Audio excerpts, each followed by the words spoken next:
That's one thing I'll give the normal Kahuna. He can read just fine. Not like me. But he knows jack squat about introducing something he's working on. So you bring me the ultimate Kahuna. And I'm telling you, 8 p.m. West Coast time, the ultimate Kahuna will give way to the normal Kahuna to do a live reading. You will watch it, and you will enjoy it. Woo! Normal. Me too. Kikoman, you're doing it wrong. Woo!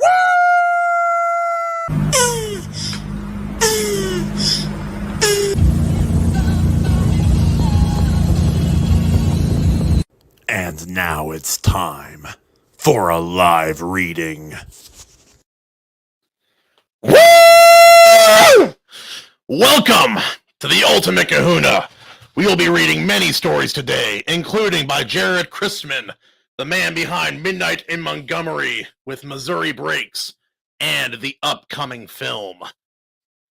And, let's see, we got Eric Wag. We have... we got Eric Wag. Who else we have? We have Black Knight, a Mandate of Sword and Railgun, and much, much more. Alas, we have a lot to be reading today, and I have a couple other streams later in the day, so we will see how much of this we can get through. Alas, first thing we will be reading from, we will be reading Chapter 1, A Citadel of Seven Swords, by Eric Wag. Just get the music going, and we'll get started. Oh, huh. Wonder why, hold on, we'll check that out. Why would that be doing that? It's dumb. There we go. Thank you, Maji. Thank you very much. Wonder why that was happening. Yeah. All this streaming stuff, it's still confusing to this very day. All right.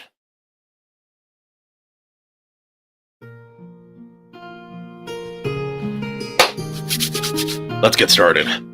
Glasses off, because trying to read with that is ridiculous. And we will present a screen.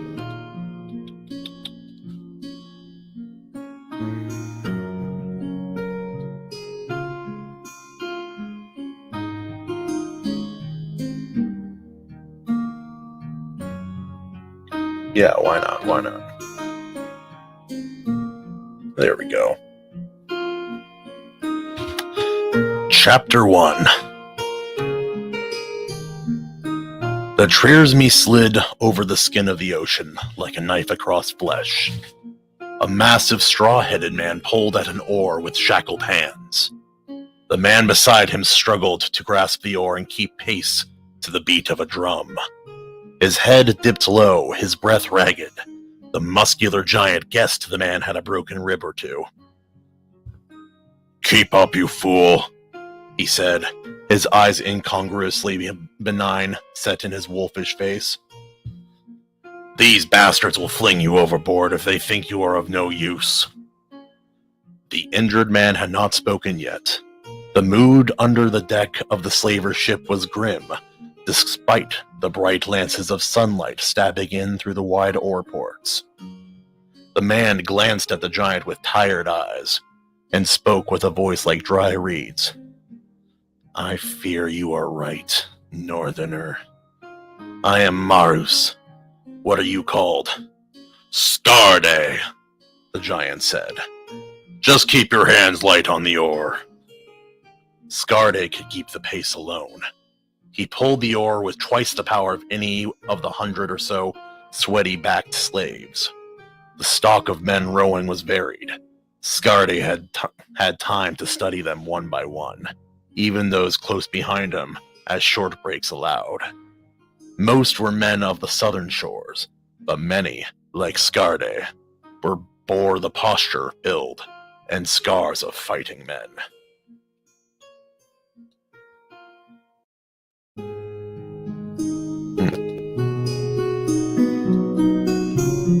Hold on.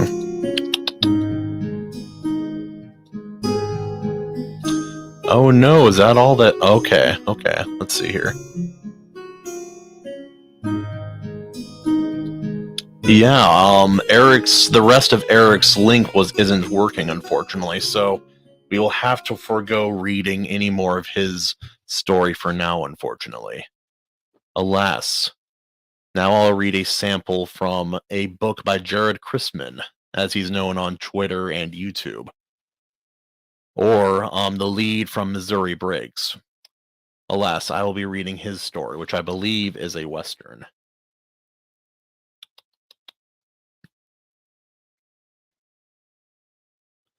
And I will play Yo, Chatsu, what's up, my man? I will play some more music appropriate. If it will play, we'll see.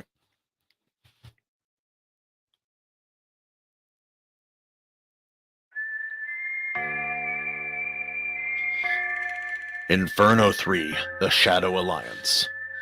The sun, rising ever higher in the cloudless sky, beat down on upon the treetops as the breeze swayed them back and forth. In the open fields, among the scattered stands of young trees and shrubs, it would be a hot day. But in the thickest forest, little of the sun's light reached the ground. There, the air remained merely warm. A few rays that penetrated to the forest floor danced upon it as the leaves shone above shifted above. Sharp green eyes followed the ever-changing patterns. Their owner allowed herself a brief moment of peace, enjoying the spectacle while staying alert to her surrounding. Oh wait, no, this isn't. Oh no.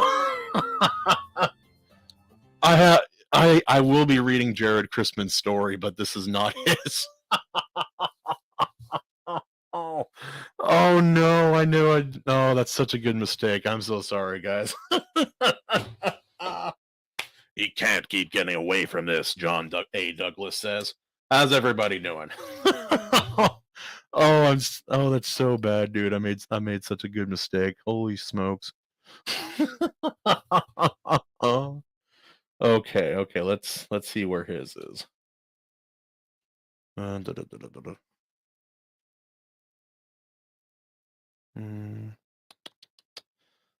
Gotta find the proper story here. Here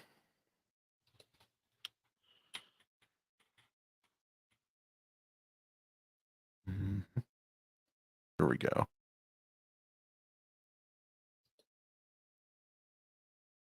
Okay, I do have Christman's story. Holy smokes, dude, I'm sorry about that. Woo, wrong story. All right. This will be the prologue to his story.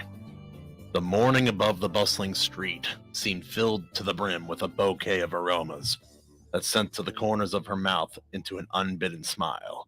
9 years old and precious as a day is long, she had never in her young life seen the dark gray cobbles of Cookpot Alley so full with excitement and anticipation.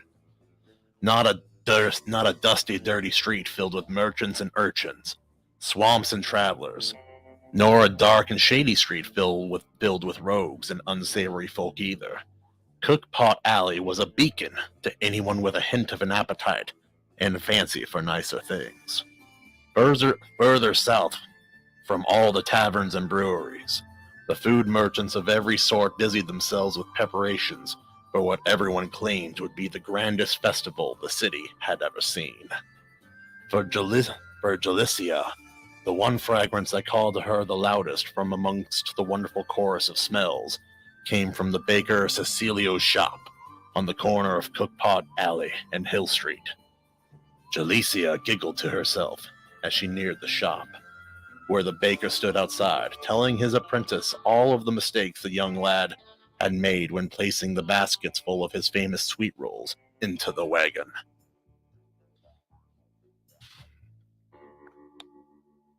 I used to have hair before you came along, Cecilio said, shaking his head at the lad. Even the flea-bitten mare hitched to the wagon seemed to find the baker's remarks amusing, as the horse shook her head and snorted at Cecilio's reprimands. Look, boy, you can't stand there. You can't stack them directly on top of one another. They'll all be smashed. You'll smash my rolls and I'll smash your toes. Go get the boards like I asked you, and lay them over the bottom layer. Then stack, the other on top, like talking to a shoe sometimes. Good day, Cecilio, Jalicia said. Ah, good day to you, Jalicia, Cecilia replied. You come for your father's sugar? Yes, sir. Your ovens, they smell amazing this morning. Why, thank you, he said with a grin. If this knothead doesn't ruin my rolls, I think tonight will be quite a thing to see. Wait here whilst I fetch the sugar. Jalicia stood on the gray stones while Cookpot Alley hummed on, through gaps in the crowd swarming the famous alley. Jalicia's eyes fell upon Sharps, the butcher, and three. Ooh, I better stop sharing the screen there. There we go. Above the crowds, the golden glow of late morning on the beige stone and plaster of the tall buildings made them look to the young girl like gilded halls full of magic and delights untold. Leading a train of brewers' wagons that came ambling down the way, a pudgy old fellow, already in his cups, greeted everyone with a wheezy laugh between lyrics of a merry song. The slow clap-clop of the shod heavy horses pulling the ale wagons provided a half meter for the man's song. And Jalicia giggled at the old man, grinning as he swayed at the reins, singing and laughing as he rolled past. A moment later, Cecilia returned with a 5-pound bag of sugar, brushing flour dust off the burlap as he came. From one of the pockets in the apron he wore over his sleeveless tan tunic, Cecilia produced a chewy honey wafer and gave both items to the young girl. Jalicia felt the corners of her aquamarine eyes bunch up in a grin as she accepted the sweet gift.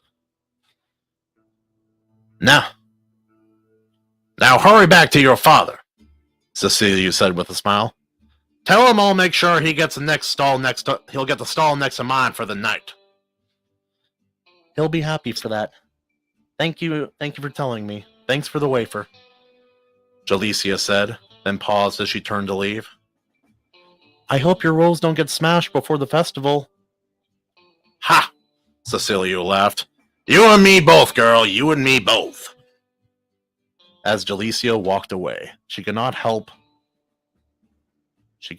but laugh as she heard the baker behind her. No, the other boards, boy! A shoe, I tell you! Like talking to a shoe, you are! Jalicia crossed to the east side of Cookpot Alley to feel the sunlight on her shoulders while she walked back to her father's shop, above which she and her family lived in their comfortable home. For only the 12th day of the month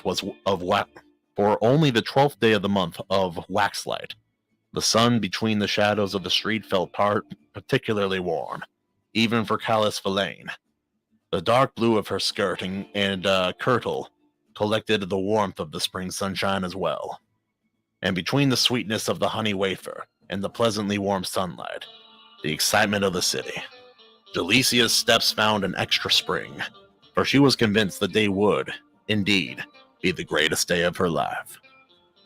Jalicia crossed back over to the west side of the street, 10 shops down from Cecilio's, and entered the front door of her father's creamery. After a brief hello to her older brothers, busy about their own tasks, Jalicia proceeded down the wooden stairs in the back that led to the cool room below the building. Lit with several oil lamps and a couple of windows that sat in the wall just above street level, the cool room smelled of milk and butter. She heard her father whistling along as he scooped a bucket of triple-stained ice cream into a deep copper basin. A loving man, clean-shaven, with short, dark hair, narrow brown eyes, thick forearms. Her father smiled and bid her bring the sugar and a small wooden cup. From a jar set on a nearby shelf, her father produced a single vanilla bean, recently imported from southern Agrion, and dropped it into the thrice-strained ice cream. He kissed the top of his daughter's head as he rolled up his sleeves of his white linen shirt. And while he added sugar to the cream in the copper basin, Jalicia told him of Cecilio's clumsy apprentice, the drunken wagoneer, and that Cecilio would hold the merchant stall next to his own. Then we better get all this cream sugared, her father said, pointing to the churning rod on the nearby table. Do you think we'll have enough? She asked. Oh, you can never have enough sweet cream, Button, he said with a wink. Jalicia handed him the wooden churning dowel before grabbing one of her own, and spent the next few hours helping her father sweeten cream and butter to complement Cecilio's baked delights.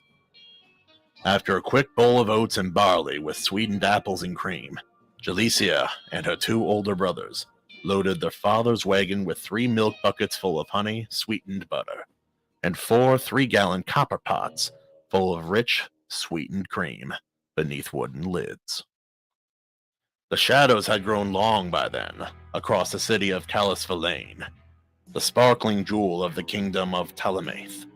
Outside of the creamery, the family's old brown gelding stood hitched to their wagon, where Jalicia's father helped her mother and baby sister up onto the wagon's bench seat before hoisting Jalicia up to join them.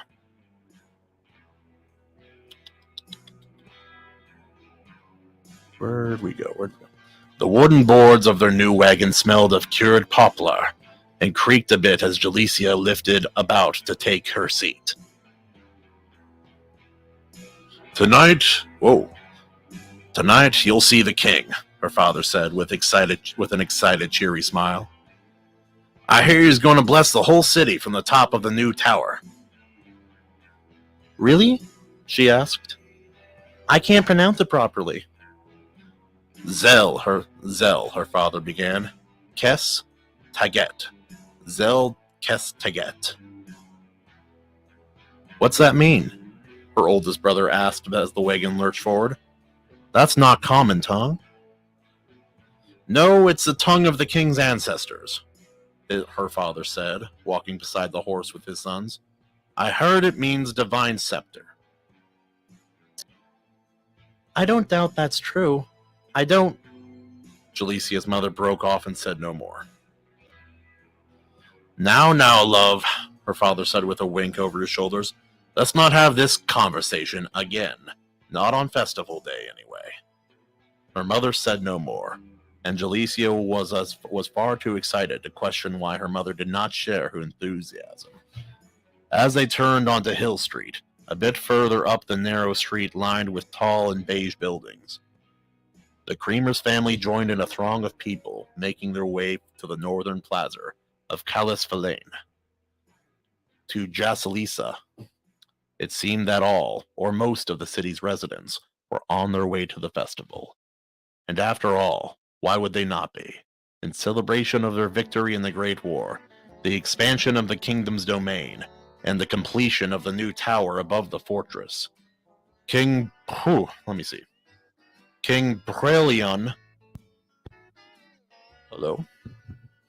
requested that all his subjects attend to share in his joy.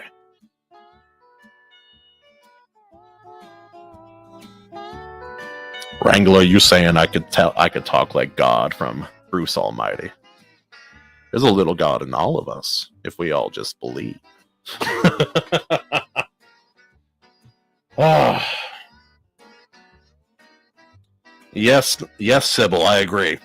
Modern indie stories, that's a great place to encounter good father figures. Not mainstream, where everybody is either Family Guy, like Peter Griffin, or, even worse, they're drunken, abusive assholes, just like in all mainstream media.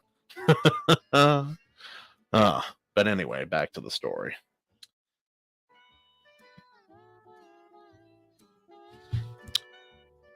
After all, why would they not be? In celebration of their victory in the Great War, the expansion of the kingdom's domain, and the completion of the new tower above the fortress, King Brelion requested that all his subjects attend to share in his joy.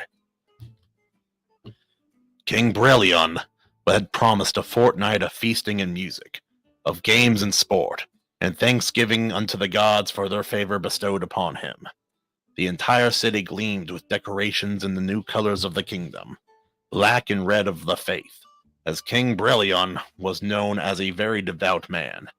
New gardens filled with fruit trees and delightful flowers had been established in every borough of the city, and the amphitheaters and conservatories prepared 10 days of free performances by the best minstrels, musicians, and stagers from all across Telemath. Why would anyone not want to be there? Dusk had settled upon the city by the time Jasalicia's family had prepared their merchant stall in the northern plaza beyond Cecilio the baker. The lower and larger of the city's two primary plazas. The 100-yard square of the northern plaza sat lined with merchant stalls on the east and west perimeter. In the middle, 4 rectangular stages stood in evenly spaced proximity to each other across the middle of the square.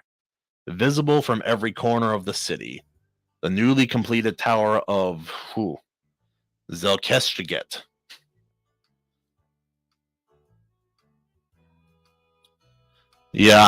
No, Wrangler, I still need to read your story, man. There's so many books. Actually, that's the thing, too. I was looking through all my books, Wrangler, in my IronAge section. I don't know where yours went. I've looked everywhere, and I haven't been able to find it yet. There's a small chance I may have to reorder it from Amazon and figure it out. Though it probably is just somewhere hidden at home. Rats.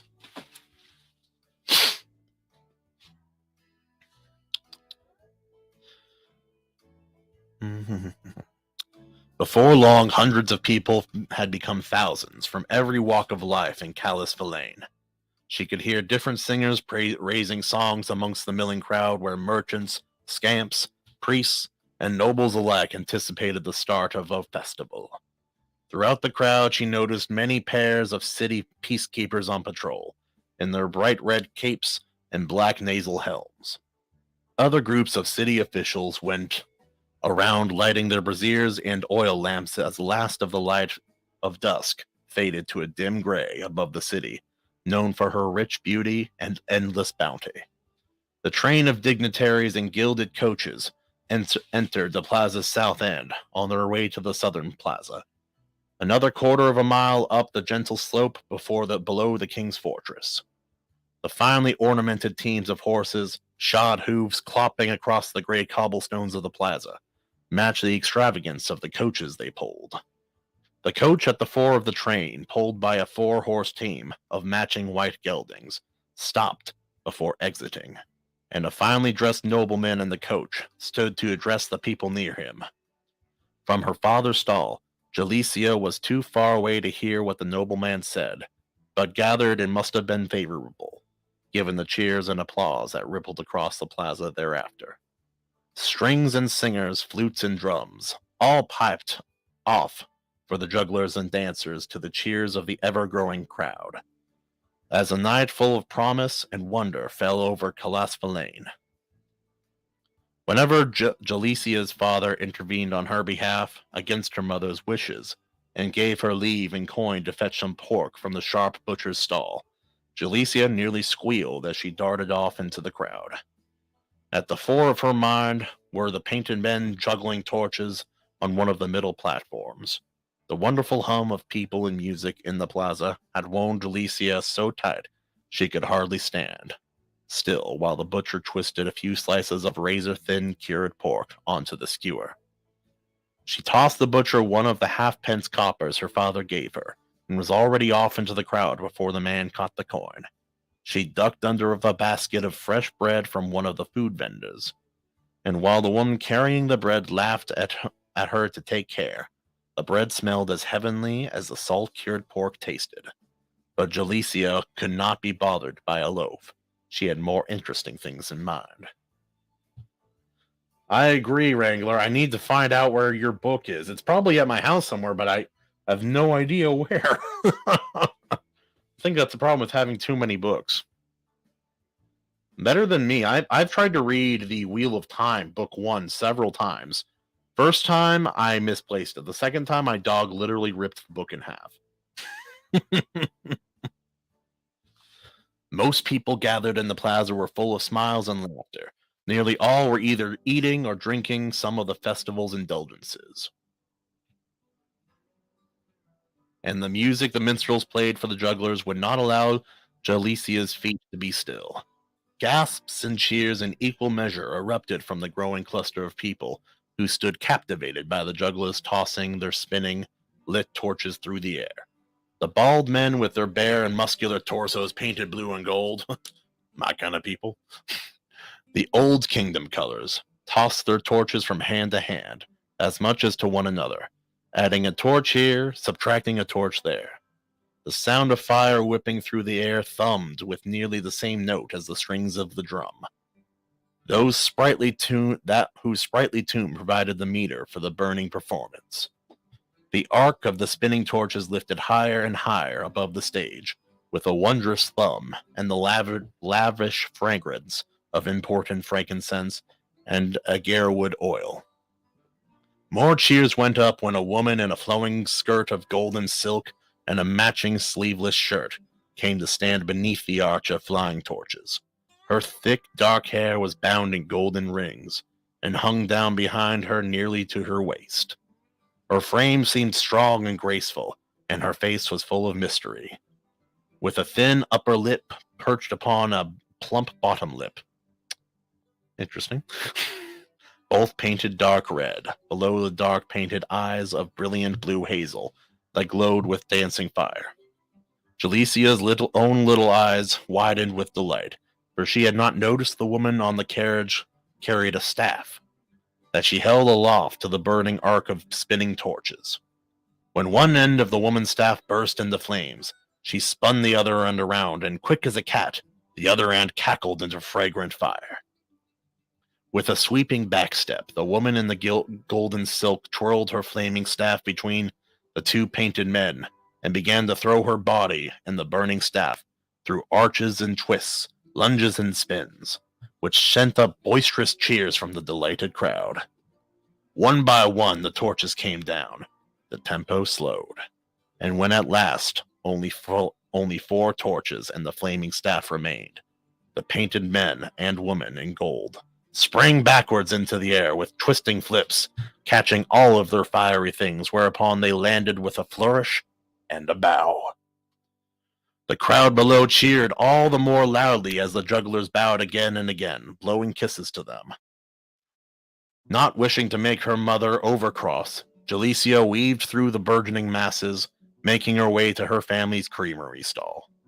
A line of patrons, at least 20 strong, waited to have their sweet rolls from Cecilio topped with the sweetened butter or cream from her family's shop.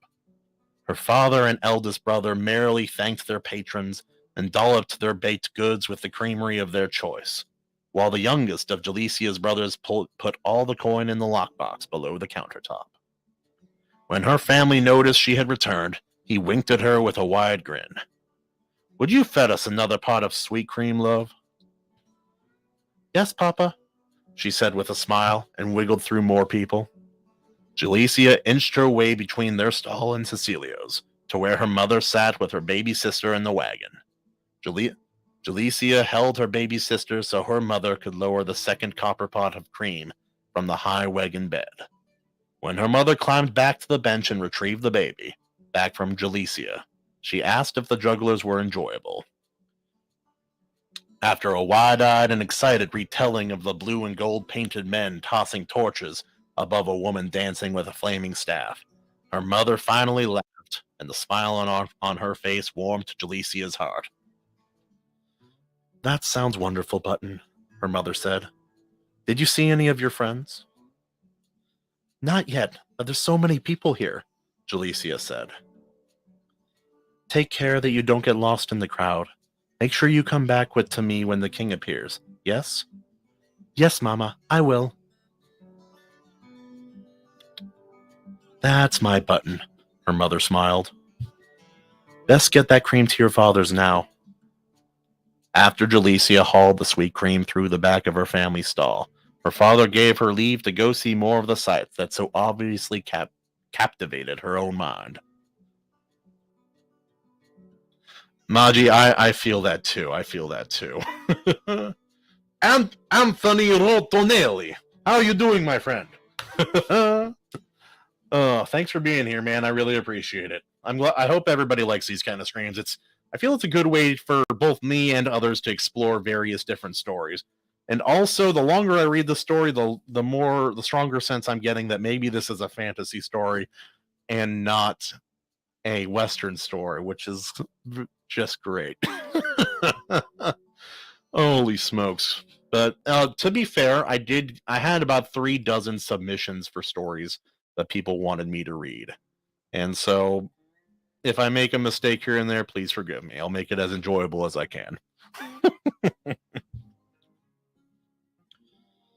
All right. After Jalicia hauled the sweet cream through the back of her family's stall, her father gave her leave to go see more of the sights that so obviously captivated her young mind. Upon the southernmost platform in the plaza, a group of stagers performed a play celebrating King Brellion's victory over the Glycerians? Yeah, over the Glycerians. On her way through the crowd of merrymakers, well on their way to being cup shot in, Jalicia found a few of her friends, which redoubled all of their excitement as they weaved towards the northern platform. All around them, people told stories and jokes, laughed and sang. Under the stagers and minstrels on one platform or another, fresh bread, ales, and meads, and every kind of wine grown throughout Telemath, with all filled the air with aromatic symphony that added to 100 different perfumes and oils from lamps, ladies and merchants alike.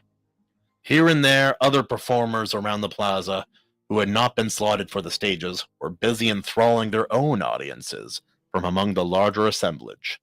Cheers and applause from those smaller groups could be heard sporadically as Jalicia and her friends drew near the northernmost platform. By the time she and her 4 friends found a space to stand near the southwest corner, directly below the stagers acting out the Senate, the play was already underway. Unlike the juggler's platform, the southernmost stage spotted a giant backdrop and was lit on the remaining 3 sides with bright silver mirror lamps, which burned bricks of birch charcoal pressed with red coal dust and rosemary oil. Sorry, that was a tricky one for me. The group of young friends had arrived during the coronation scene, after the Senate voted to reinstate the monarchy and crown Brellion the new king. Those things, the coronation, the war, the aftermath.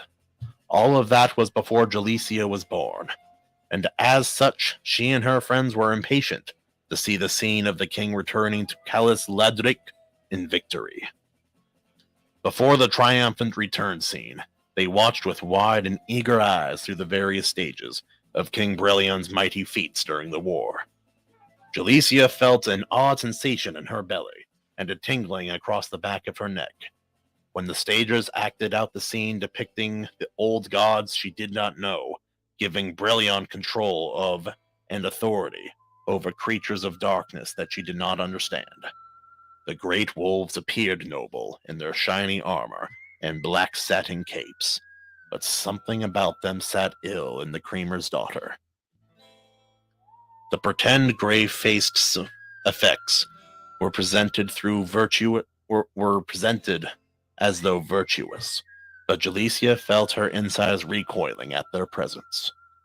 Something felt off about them as well, something sour, like a pail of milk that had sat too long, not fit to drink, but with enough heat and ale might still make a decent cheese. The stager's depiction of the dazzling colors from the king's fire, sweeping over the Glycerian army at the end of the last battle of the war, called forth from the crowd a rush of fervent applause and shouts in the name of the king. Jalicia felt the swell of excitement rippling around the stager's platform, surging to new heights as the final scene began. The tallest stager in the group came onto the stage riding a prop horse made of black velvet. The pretend king wore polished black spalders above a luxurious black cape that shimmered in the stage lamps. His face was painted pale, and he bore gray streaks down the sides of his long black wig. He crossed the stage with arms held open, to receive the praises of his people. Flower petals and bits of colored paper were thrown from atop the stage's tall backdrop and cascaded down upon the stager king, while other unseen players blew horns and shouted praises to the king's virtuous return. The stagers on the platform all bowed as the stager king passed by, while a row of priests in tall, brimless hats, over black wimples and deep red sashes, recited the people's pledge to the stager king. Alicia stood quietly and listened as nearly everyone around her joined in with the pretend priest. All hail his divinity, Brillion the Great! Hail! Brillion protects! Brillion provides! We pledge our devotion to he who rules forever. All hail Brillion! Hail! A chill ran up little Jalicia's spine as the crowd finished, not in a way that she found thrilling or enjoyable.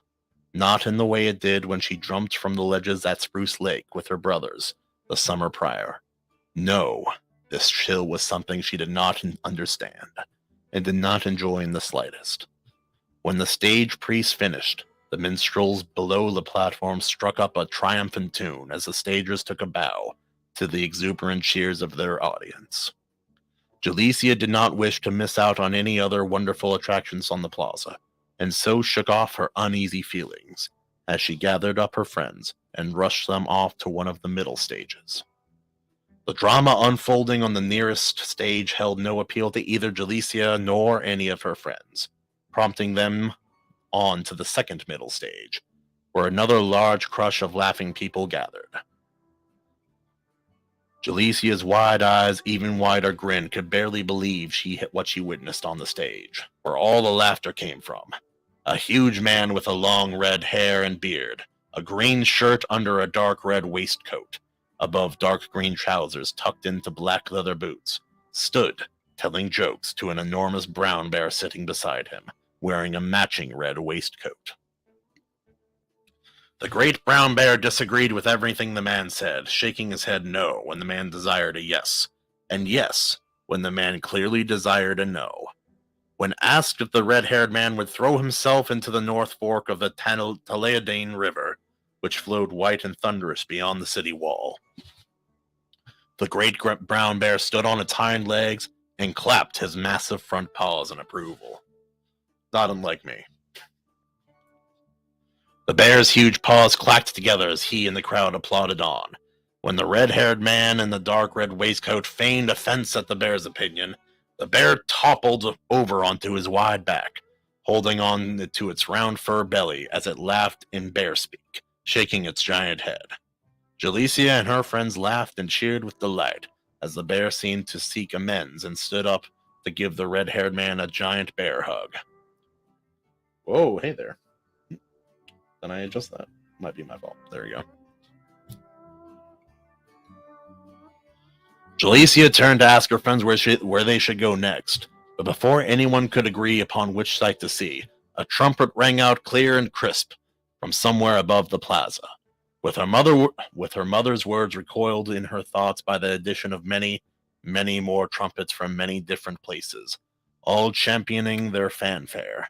Jalicia told her friends she would try to find them after the address. After a finch flitting between saplings, Jalicia hurried back towards her father's stall, darting and weaving between the merry attendees, all orienting themselves towards the great tower of Zelkestiget. She managed to avoid colliding with anyone, and laughing at the near head first crash into a man who smelled like sweet and mead, staggering about in wheezy laughter as his friends did their best to keep him on his feet. By the time Jalicia reached the back of her father's stall and joined her mother on the bench seat of their wagon, a man with a clear, booming voice, robed in black with a scarlet mantle, stood upon the northernmost stage in the plaza, reading a proclamation on a large parchment.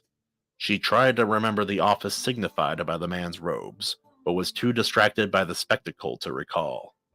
Although she knew his office was something important, a priest or councilman perhaps.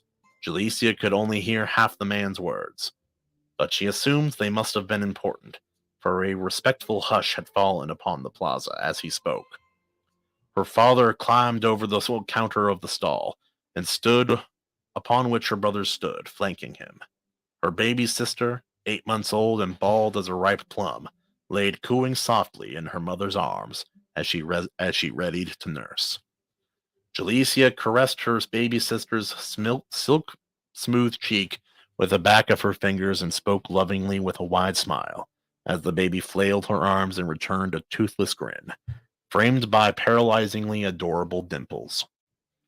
Jalecia hugged her mother's arm, and whilst her sister nursed, the man with the booming voice finished reading from the parchment and rolled the sheet back up. Applause from the crowd issued forth as the man bowed and stepped aside to allow another important-looking fellow to join him on the stage. The second man, older and shorter, with a scarlet scapular over black robes, looked up to his left and waited for a moment. She did not remember the scarlet scapular over black robes signified the man was an epideacon, of which there were 6, in Callus Villain, above which in station were only the Bescla, then the king himself. Rumors persisted that midway through the Great War, King Brelion was granted divine powers, had granted divine powers to the epideacons, as a reward for their faithful stewardship of the king's 3 great cities. Jalecia followed the epideacon's eyes to where the corner of the low wall, for which, around the southern plaza looked out from its place above the northern plaza.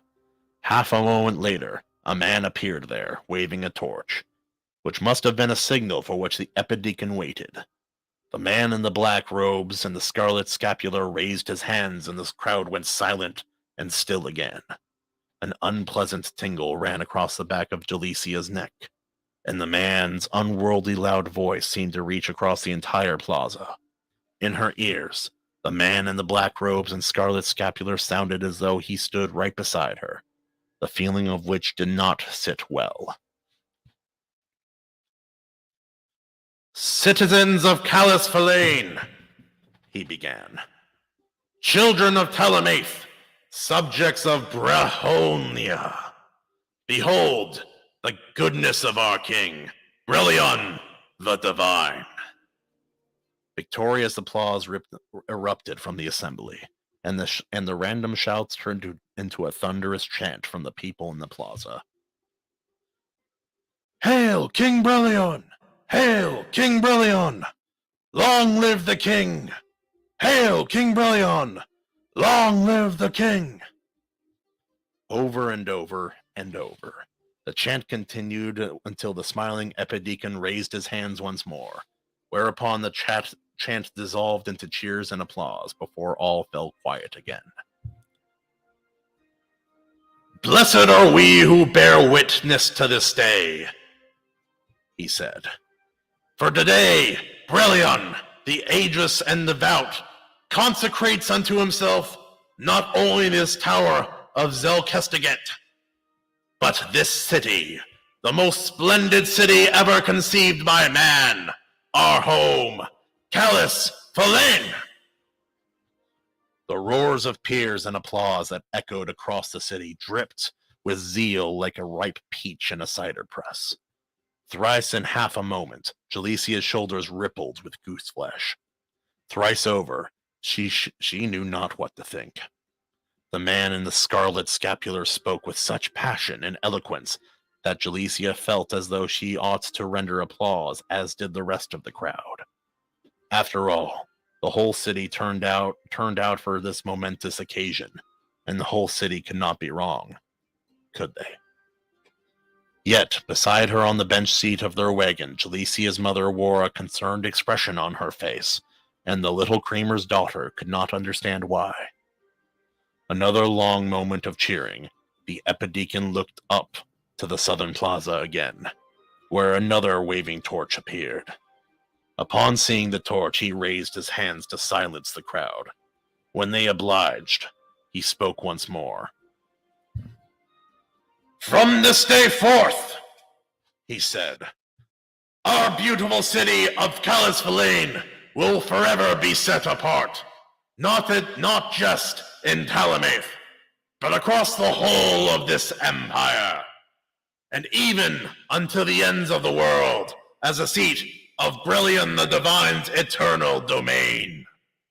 Children of his divinity, lift now your eyes, and behold your king, his imperial majesty, conqueror of Glycar, defender of Talamath, God made flesh, Brillian the victorious!"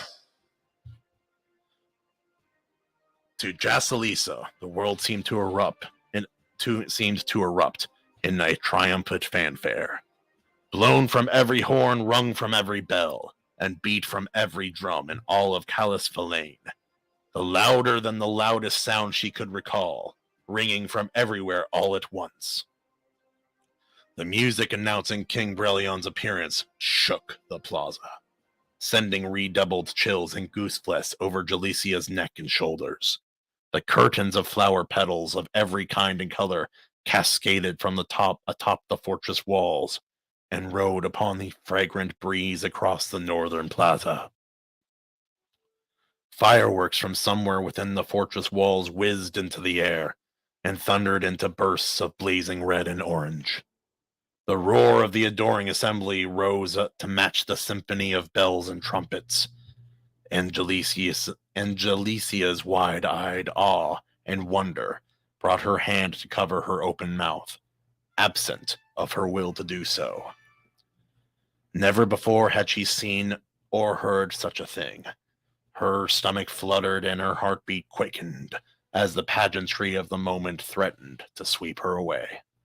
She knew not if she would weep or rejoice, shout with praise, or shudder in fear. Embrace the zeal or recoil from it. Unsure of how to respond, she looked to her mother, whose face shifted darkly from concern to disdain. Even more perplexing for Jalicia was the juxtaposition of her father and brother's response, weighed against her mother's. Her father and brothers cheered and clapped, whistled and shouted, seemingly full of joy and celebration. Back and forth her little head turned, trying to reconcile the two sides and discover where she herself stood. Her heartbeat quickened evermore as the ponderous footsteps of her confusion plodded towards her from the darkness of the unknown. Night had fallen in full above the city, and Jalicia feared she would be overwhelmed by the roar of the assembled masses, until a brilliant white light shone up from atop the great tower of Zelkeshtiget. Gasps of wonder and reverence brought the throngs of people to a hush beneath a final resolution of the trumpet's fanfare. The glowing light from high above cast the illustrious city in pure white, as if the moon had become equal to the sun. All right. Now, guys, I will continue reading this another time, but this is a very long story, and I have some other stories I would like to read from today as well. So there we go. There we go. How's everybody doing? Thanks everyone for coming out. Whoo! All right. Now, Aragmar, I did get your message there, but unfortunately my PC is unable to open that document. So I went to Amazon page and I opened up the sample chapter from a Mandate of Sword and Railgun, and I figured I could read that. All right, just because the document itself is not functioning the way it should. I will get some appropriate music to play here. Let's see.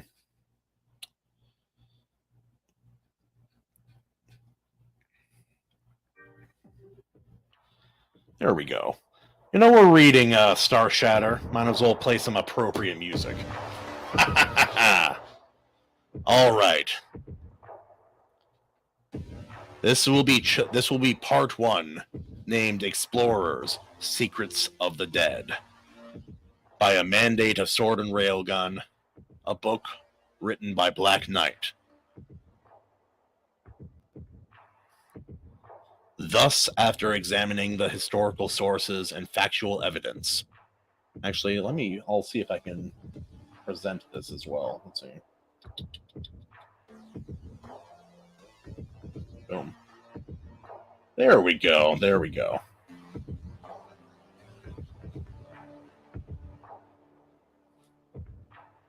By far the largest percentage of all now long dead civilizations were the engineers of their own destruction.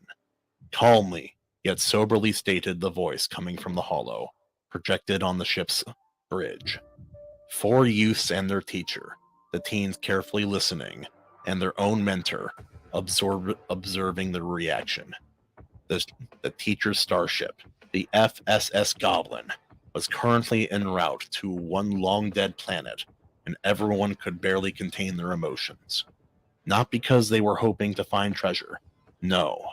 The teens were explorers to be, and their mentor, Logan, was one of the best Terran exo-historians and xenoarchaeologists. The old, long-haired human specialized in researching dead, or how the spacers called them, tomb worlds. Planets whose populations destroyed themselves in one or another fashion. It was as though exploration of these gloomy and often deadly places, that understanding of civilization-ending dangers, was multiplied.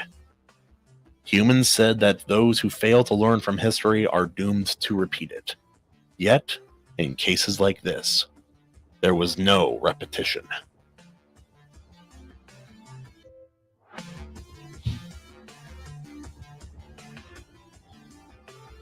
Master, what are the most famous places you've visited in your time? I mean, planets destroyed by weapons of mass extermination, chimed her question Molly, the single bunny client in Logan's class. She scratched her pink nose, gray eyes focused on the tools her brown furry paws held, while she picked apart the spacesuit helmet laying on the table before her. Molly was a junior engineering student, and together with her other 3 friends, the teens had been accepted as apprentices by Logan a few months ago. Her own family ran a salvaging operation in a system near the famous asteroid colony, Cav. Employed since she was able to hold a mag spanner, the bunny spent countless days disassembling various ships, mecha, or tanks. It was her special vehicle that the students were soon to ride, while exploring the newly discovered Dead World. Helio Primaris was the hardest case, Molly, answered with his gruff voice Logan. The people there called themselves Xanians, and they had built many orbital satellites, each of them carrying either a particle beam or nuclear weapons, all of them AI controlled.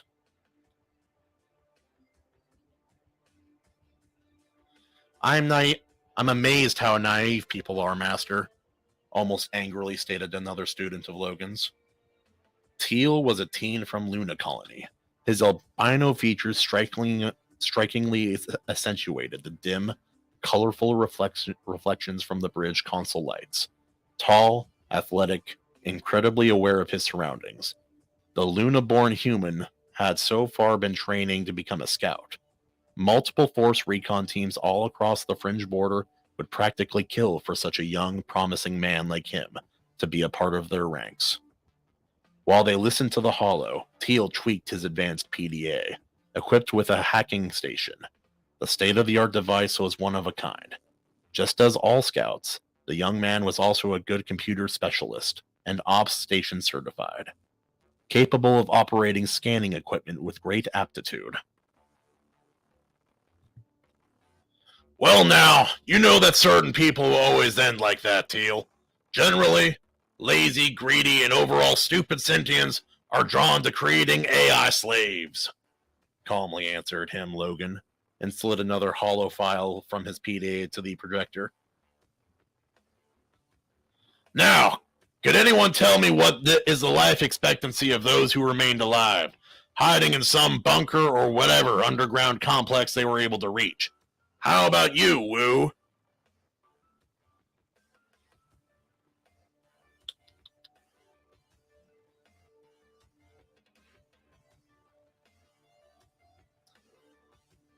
Sir, after studying the scan data from previous reconnaissance missions, we can reasonably deduce that said survivors had a 0.9% chance of restoring their civilization.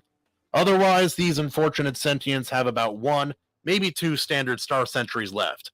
Lack of supplies like food, clean water, and medicine. The deterioration of whatever technology they have left, infighting, anything will contribute to their constant degeneration. Sooner or later, they will reverse, fall further down the civilizational ladder. Then cannibalism follows, inbreeding, degenerative mutations will take care of the rest down the line, sir. Cited with his calm, steady voice, Woo. 6.5 feet tall, Mars-born human teen was a soldier. His father and grandfather before him were soldiers, as were all of their ancestors. Sporting no gene grafts since he was of the latest Martian generations, born long after the terraforming of the Red Planet. His otherwise porcelain-like skin was so tanned that one...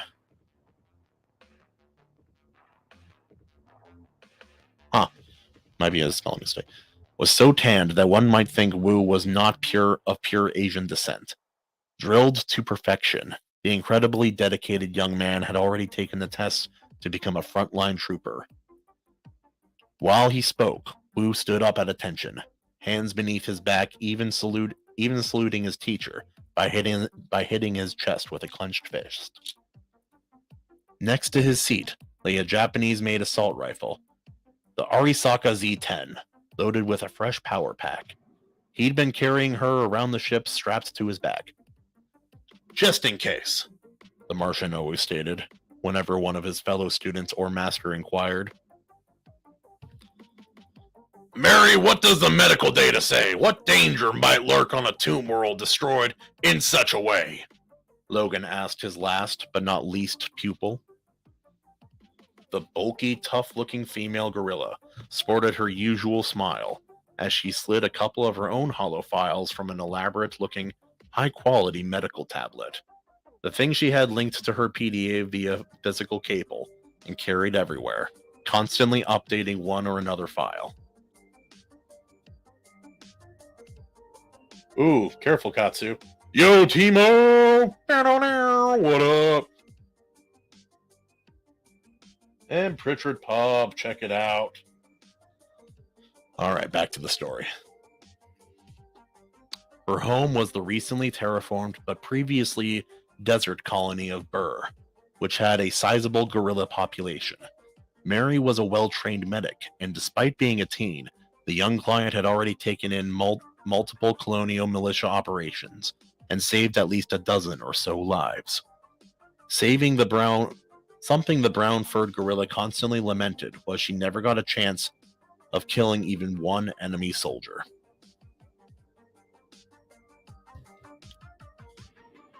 Radiation exposure is what usually gets you in the end.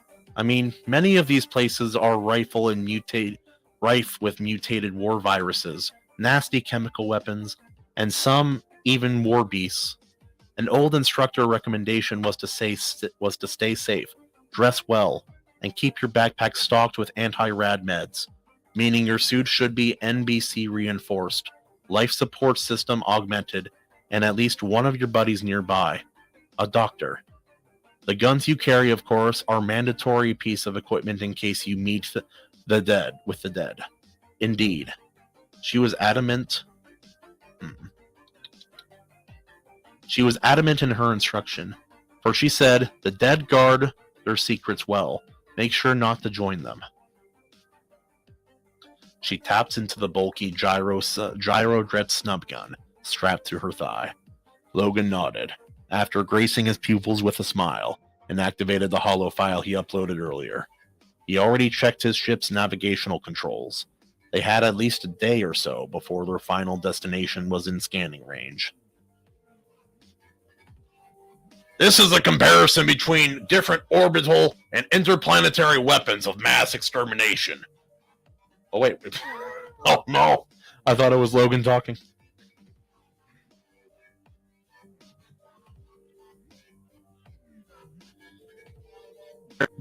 This is the comparison between different orbital and interplanetary weapons of mass extermination. My name is Amelia Flint, and I'll be an instructor for the duration of this holo class. The gentle female voice then introduced one after the other, multiple and rather alien concepts of waging static orbital warfare. Of course, everything was followed with a detailed explanation of how these primitive weapons installations operated. Logan's pupils each reacted differently to the information they were presented with. Teal rolled his eyes at the seemingly boundless depths of stupidity sentients were capable of. Wu, for example, ran quick simulations on his tactical PDA. After data about the death toll certain orbital weapons were capable of, with an emotionless face. Molly took notes and then slid open a holo, displaying all of her classmates' suits, checked some parameters, and added a couple of side notes about tweaking their MBC protection.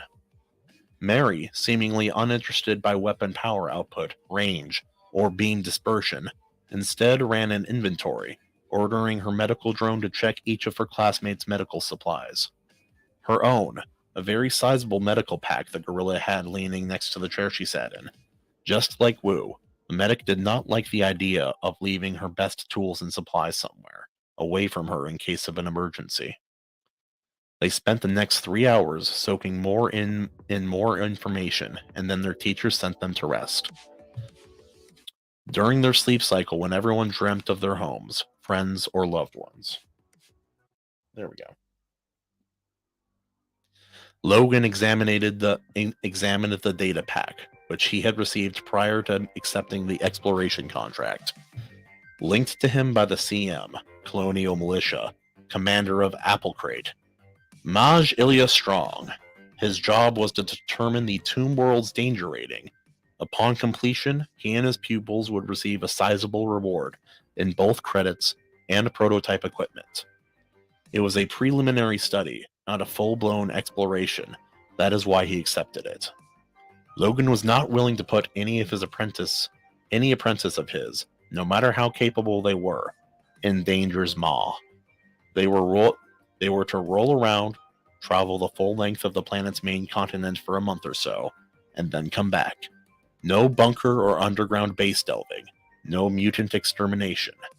They were to stay as far away from things like that at all cost. Logan made sure to instruct them well. Only if they stumbled upon something out of the ordinary were they to take measured, calculated risks. The old scientist yawned, scratching his nose, and took one blissful sip of coffee. There was the planet now, slowly growing in size on his ship's optical sensors. Its atmo polluted by who knows what.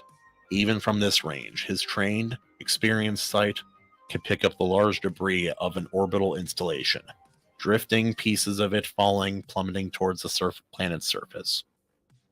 Was that a recent occurrence?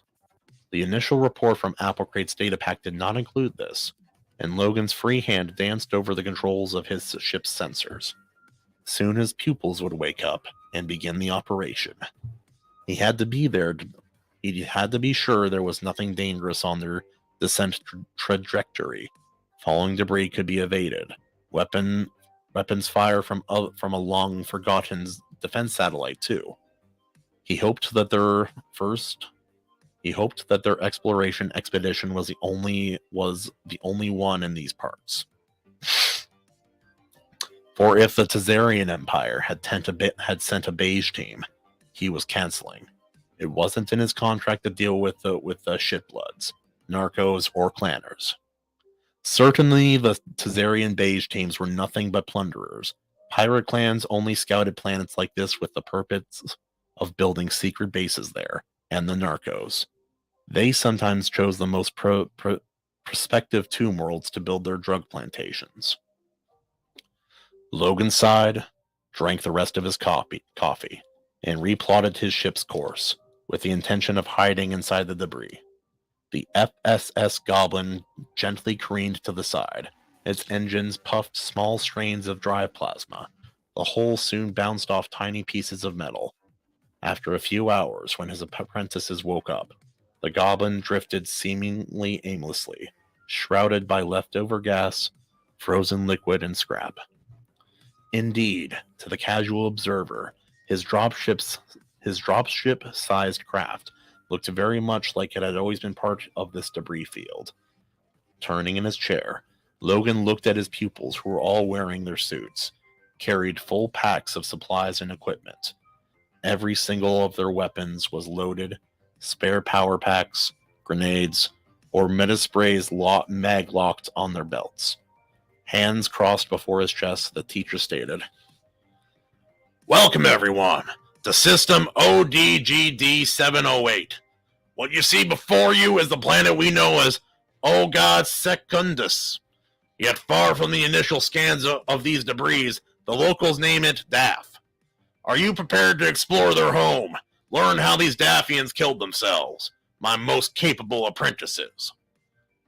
After a couple of seconds, his pupils exchanged large looks full of wanderlust and in complete unison ran towards the docking port. They were full of want to explore and anxious to uncover the planet's secrets.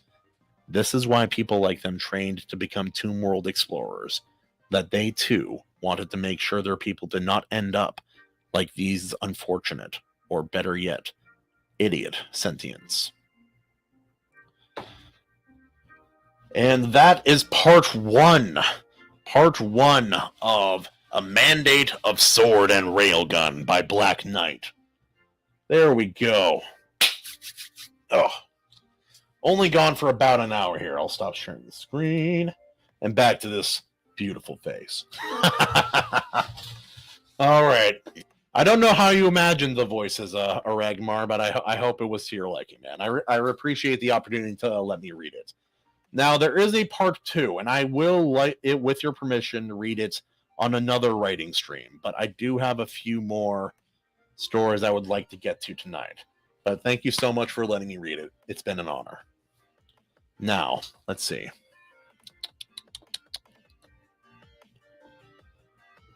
Okay, I do have another story. I just need to double check which one it is. Hold on.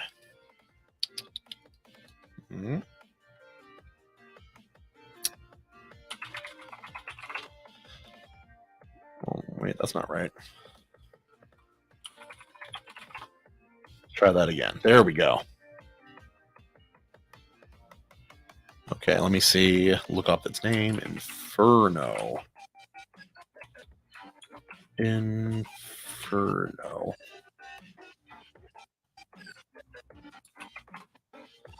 There we go. All right.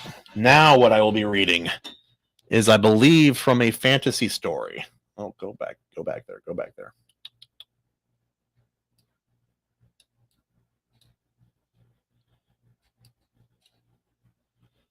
What did I do here? Let's close this. There we go.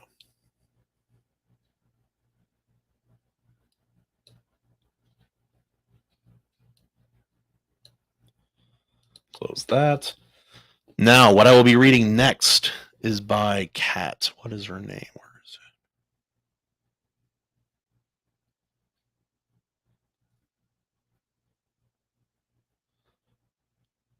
it? I'll open that up.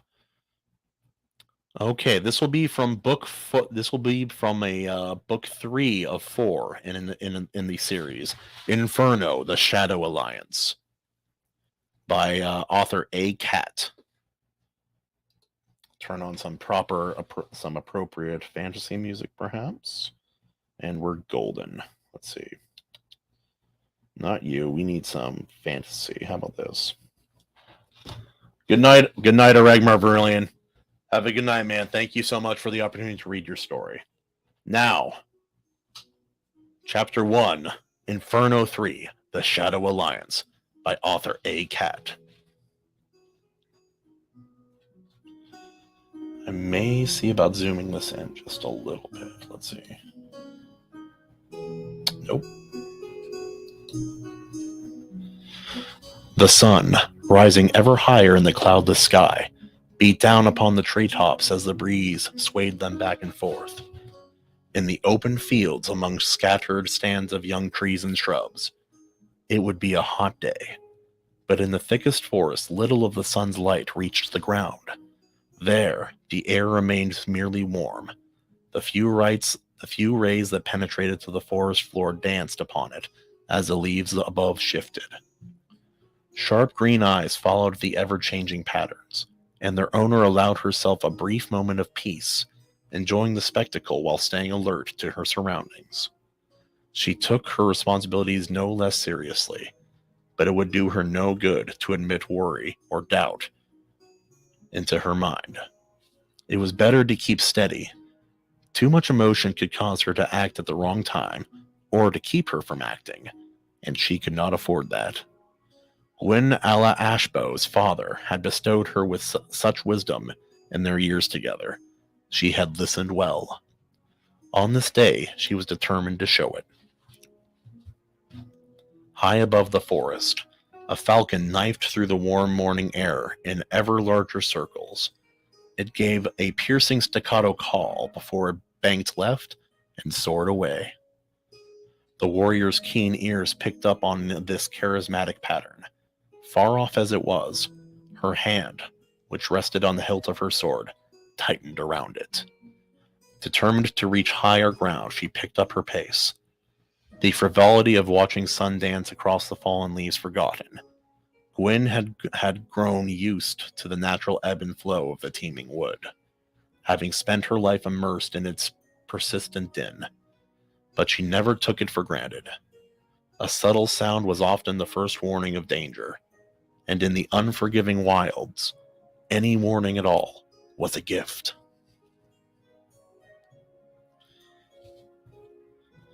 You two hear something?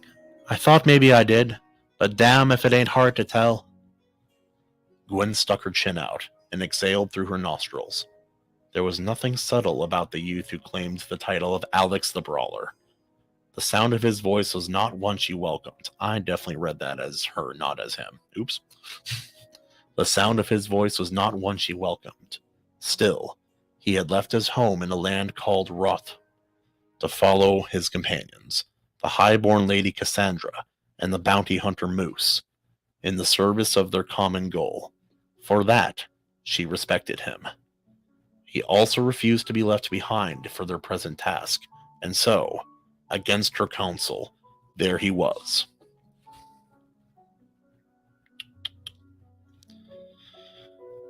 I'm not sure. Nothing in particular stood out to me, answered Moose, his rough baritone sounding slightly muffled by the visor that hid his face. Well, you can hear much of anything out there with that ugly chamber pot on your head. Alex reached up and tapped the side of Moose's distinctive helmet. I can hear you just fine, Shorty. Moose gave the thief a quick shove before he could slap his helmet a second time.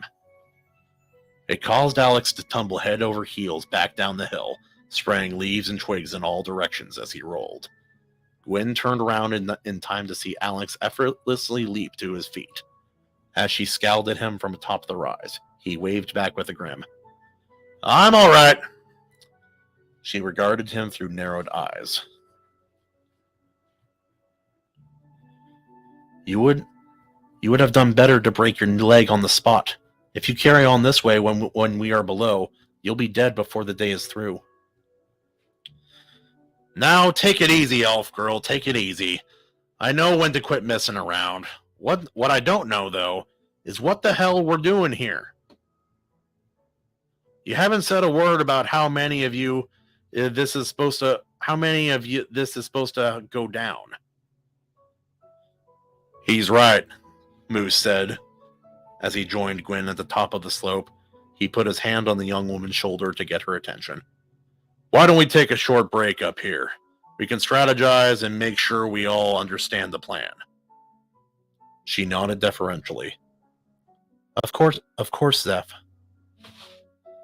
Moose removed his helmet and wiped the sweat from his face with the rough leather of the back of his glove. I wish I knew what that meant. It must be Elvish. Oh, wait.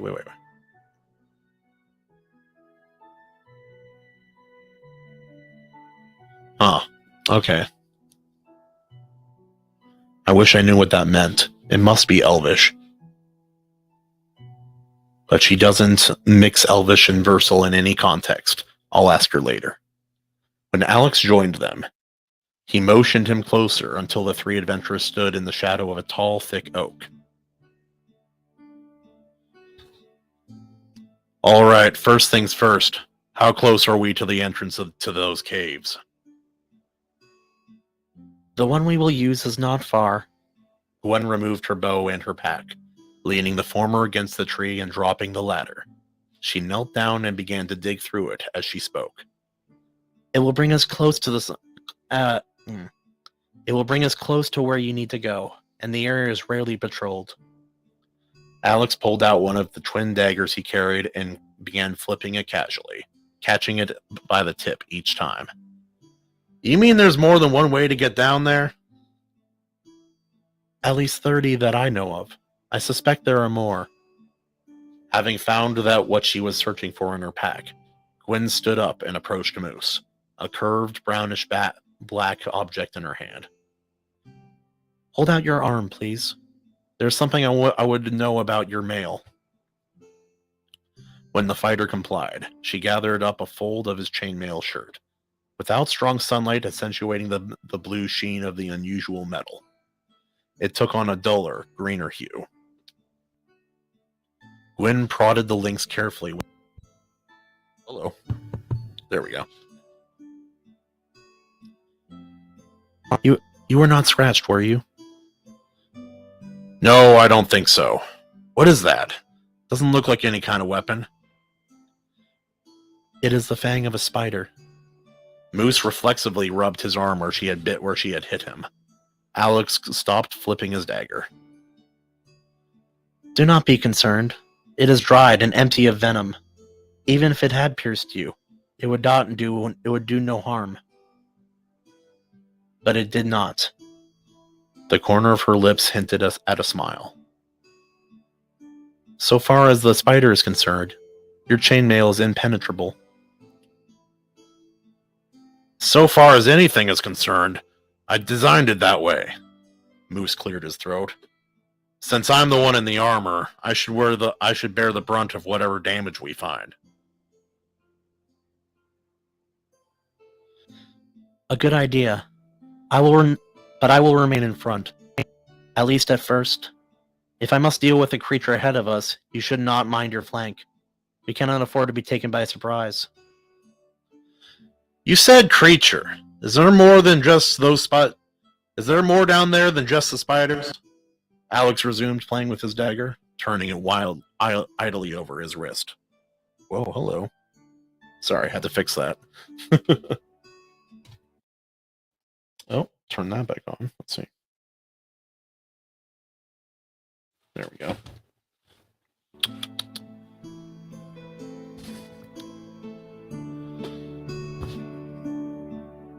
Much more, but for today the spiders are our greatest concern. What about the drow? Alex caught her fleeting sneer when he named her enemy. How are we supposed to talk to them when she hates them so much? She admitted to killing a whole lot of them. Can she deal with them in another way?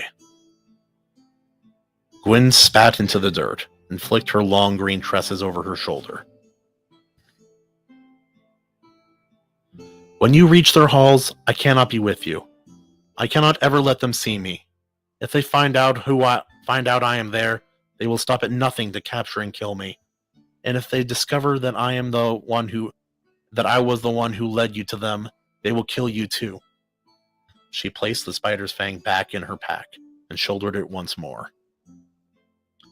I promise to guide you towards the territory as best as I can. But when you approach them, speak to them. You will be on your own. She gazed resolutely into the tall man's gray eyes. I think you can succeed, or I never would have agreed to this. Yesterday, you dealt with the elders quite admirably. I see why Lady Cassandra believes in you. I do, as well. You will take the lead when the time is right. Before Moose could reply, Alex shared his own thoughts on their situation. I think I've got it.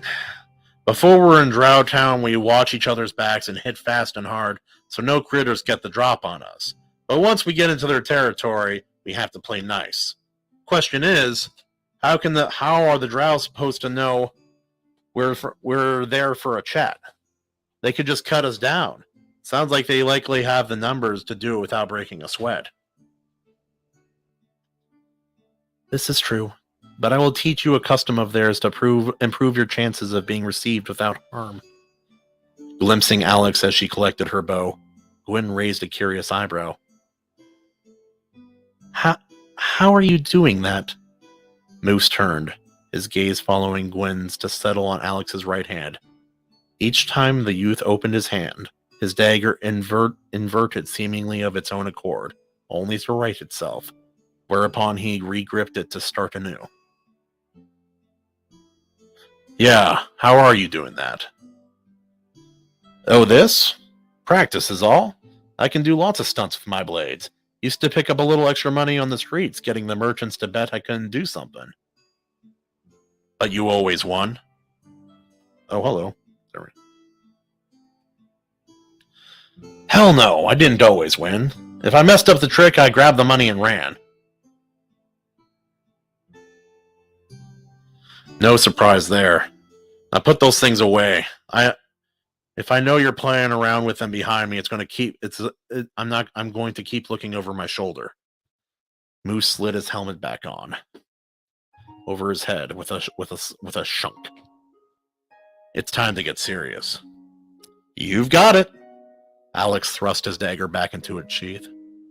I'm tired of being last in line anyway. I'll run up front with the elf. When he fell into step next to Gwyn, she refused to acknowledge him. I am not an elf. Unwilling to listen to any more squabbling between the two, Moose decided to get Alex talking about something else. The first time I saw those weapons of yours, I thought they were for show. Carved guards, silver inlays along the fuller. Too elaborate. I figured they were some kind of trophy to you. They're as sharp as it can be, buddy. Yes, you showed me, but they're still a little too fancy to use. Why would you carry daggers like that around? I've had them for years. Wouldn't be right to switch to another set. Where did they come from? My best guess is you robbed a collector. Like I said. Alex grew much quieter, speaking almost to himself. I've kept them a long time. The sound of the forest settled around them, though he could tell there was more to the story. Moose let the matter drop. He's in no hurry to talk about how he got his blades. Makes sense. He still won't tell us why he wants to stop the ritual so badly either. Not that I don't have my own theory. He likes me as a person well enough, but he hates me as a hunter for the Order. And that usually means one thing. Moose stops short. Me as a bounty hunter, as a person. Is there a difference? Inside his heavy gloves, his hands tightened into fist. Doesn't matter. Doesn't mean anything. Here. Gwyn's declaration spurred Moose to jog ahead where she and Alex stood over a nondescript patch of ground. What? The dark green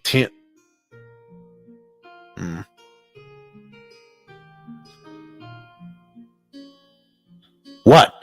The dark-haired teen asks their guide. I don't see anything. Here is where we will descend. Grabbing a nearby fallen branch, Gwyn swept leaves and twigs aside, revealing a small hole. That's an awfully tight fit. That's an awfully tight fit, at least for me. Moose observed. No, it only appears that way. Do not come too close. She cleared away more leaf litter, then pounded on the loose dirt underneath, extending the edges of the pit. Once she was finished, the hole was large enough for the bounty hunter to pass through comfortably, armor and all. She pulled a thin rope from her pack and made one end into a loop with a sliding knot. Now, watch what I do. Copy my movements exactly, or you will fall, and it is a long way down. Once I have secured the rope, you follow first. Then you, Zeph. Gwen held the rope between her teeth, and nearly looped knot, and got down on her knees, facing away from the hole. She backed towards it slowly, lowering her legs into the pit. When her hands drew even with the rim, she abruptly dropped out of sight. Moose and Alex both rushed forward with no small amount of alarm. To their immense relief, they saw Gwen had not descended far, only the length of a body below their feet. Her hands and knees were braced against one side of the shaft, her back pressed to the opposite side. Gradually, she allowed herself to slide until her feet came to rest upon a solid protrusion. After a brief glance at her companions to make sure they were paying attention, she sat back down on the outcropping, then grabbed it with both hands and eased her body back into the empty space behind her, using the strength of her arms to lower herself gradually until she was hanging from it. Finding a foothold below, she pressed her body flat against the rock wall, took the rope from her teeth, and placed the rope over the prominence.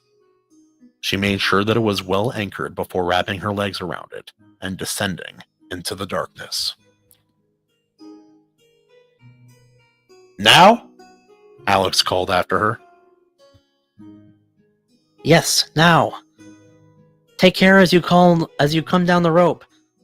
Don't let it run through your hands. Don't worry. I used to get around the city in ways you wouldn't believe if you saw them. This is nothing.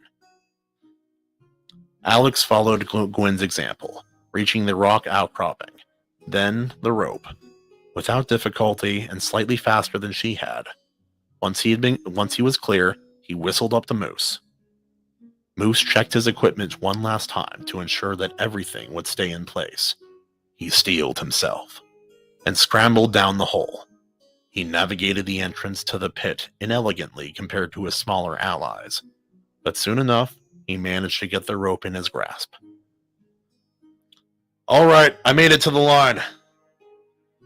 Good. Proceed slowly. As he began his descent, he peered past his feet to see how much cushion he had between himself and Alex below. But he could barely make him out in the encroaching darkness.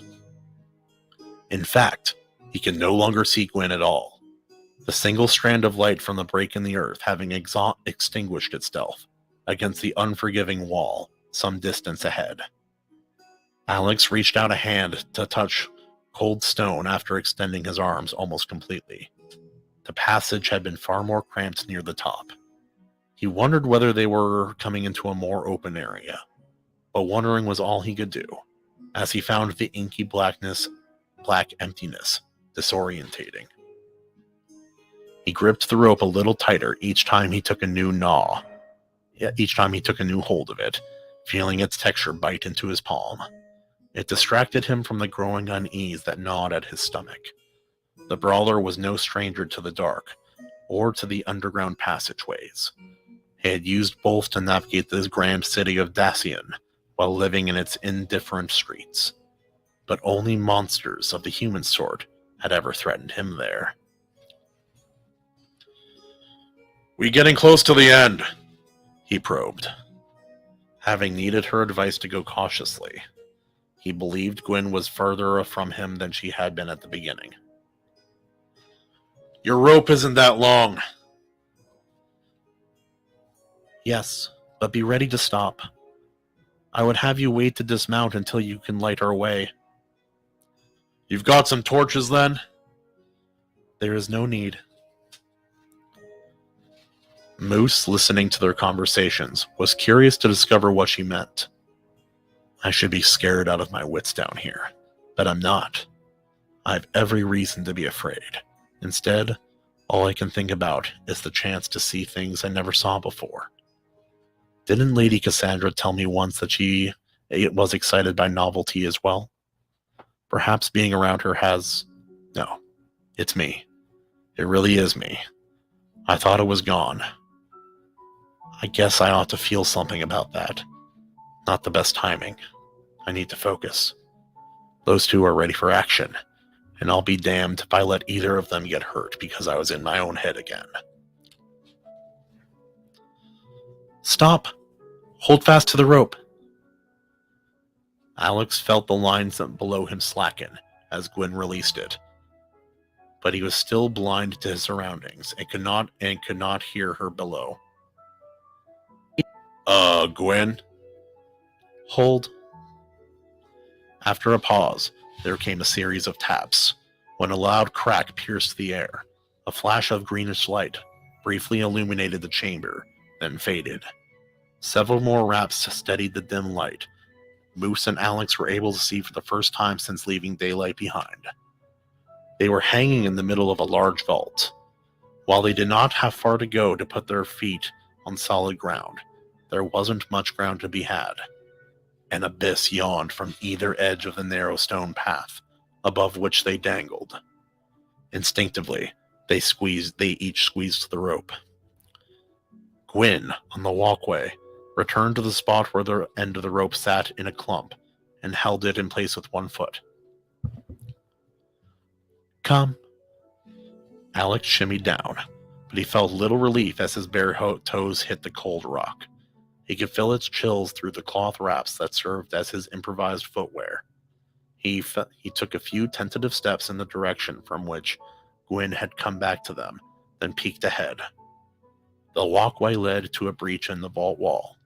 It was from there that the odd light shone brightest. Moose, his hands protected by his gloves, allowed himself to slide the rest of the way to the floor. Gwyn shepherded him towards Alex, and then, when they were both clear, she drew the rope at a slight angle before giving it a quick, hard yank. The others realized what she had done when they saw her gathering up the line into some semblance of a coil. I take it we're not going back that way. No, Zeph. While you are talking to the Drow, I will find the best exit. There are many more ways to enter this place than there are to escape it. She threw the rope into her pack and shouldered it. Let us get to work. The three approached the passageway together. As they entered the tunnel, Moose took note of the rough arch it formed and the arrangement of rocks along its roof. It was clearly not natural. Someone had constructed it. The light here. We've seen it before. Same as the light from the chamber where we met with the Elder Council. Yes. Where does it come from? In response, the young woman pulled out her belt knife and struck the butt against a particularly smooth and translucent stone in the wall. The resulting burst of light blinded Moose and Alex briefly. When their sight cleared, they saw that the stone continued to glow with reduced intensity. That's incredible! How does it work? No one knows for sure. Alex picked up a similar but smaller stone from the ground and examined it with a seasoned eye. Looks like jade. The Elvish word for it is bruled, but my father and his men call them glow rocks. Glow rocks, huh? Fair enough. He made the stone disappear into the ragged tangle of layered shirts he wore. I'll get a better look at it topside.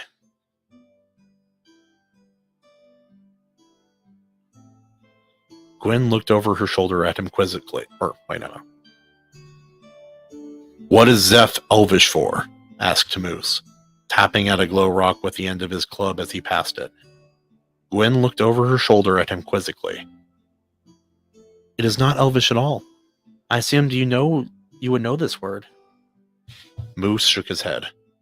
Nope, never heard it before in my life before you called me that. Me neither. But I admit it doesn't count for much. If Moose doesn't recognize it, it's definitely not one of ours. You hear those shiny words that come out of his mouth when he gets rolling? He knows all the words. How strange, Gwyn murmured. The tunnel bent left, and with the lit glow rocks behind them as a way ahead grew dimmer with every step.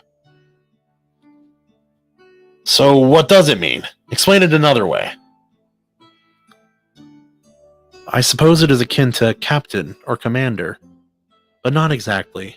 It means that I follow you in battle. It is an expression of a warrior's loyalty. You know, back in the gang, if we were trying to pull off something big, we picked a team leader. What do you think of that, big guy? Team Leader Moose. You like that? I like it, oddly enough. Gwyn nodded her approval as she scanned the way ahead. It captures my meaning well. Some team leader I am, bringing up the rear. Are there more glow rocks ahead? I can barely see. Do not worry, I can see. There will be more glow rocks, but before we use them, I want to check something. Stay close to me. If you find the way difficult without light. Before long, the bend in the tunnel straightened, and a short distance beyond that, the passage split. The section left of the hall was entirely dark, but the room to the right, occasionally flashes punctuated the subtlest of glows. Well, how the hell are you, Mr. Brian McCoppin? And Michael Harris? There we go. Oh yeah, I do have a copy of Black Said. I have gone through it a little bit. I did not know what its age demographic was, so I started trying to read it to one of my kids, but there's some distinct boobas within the early parts of the book and decided maybe not for my kids.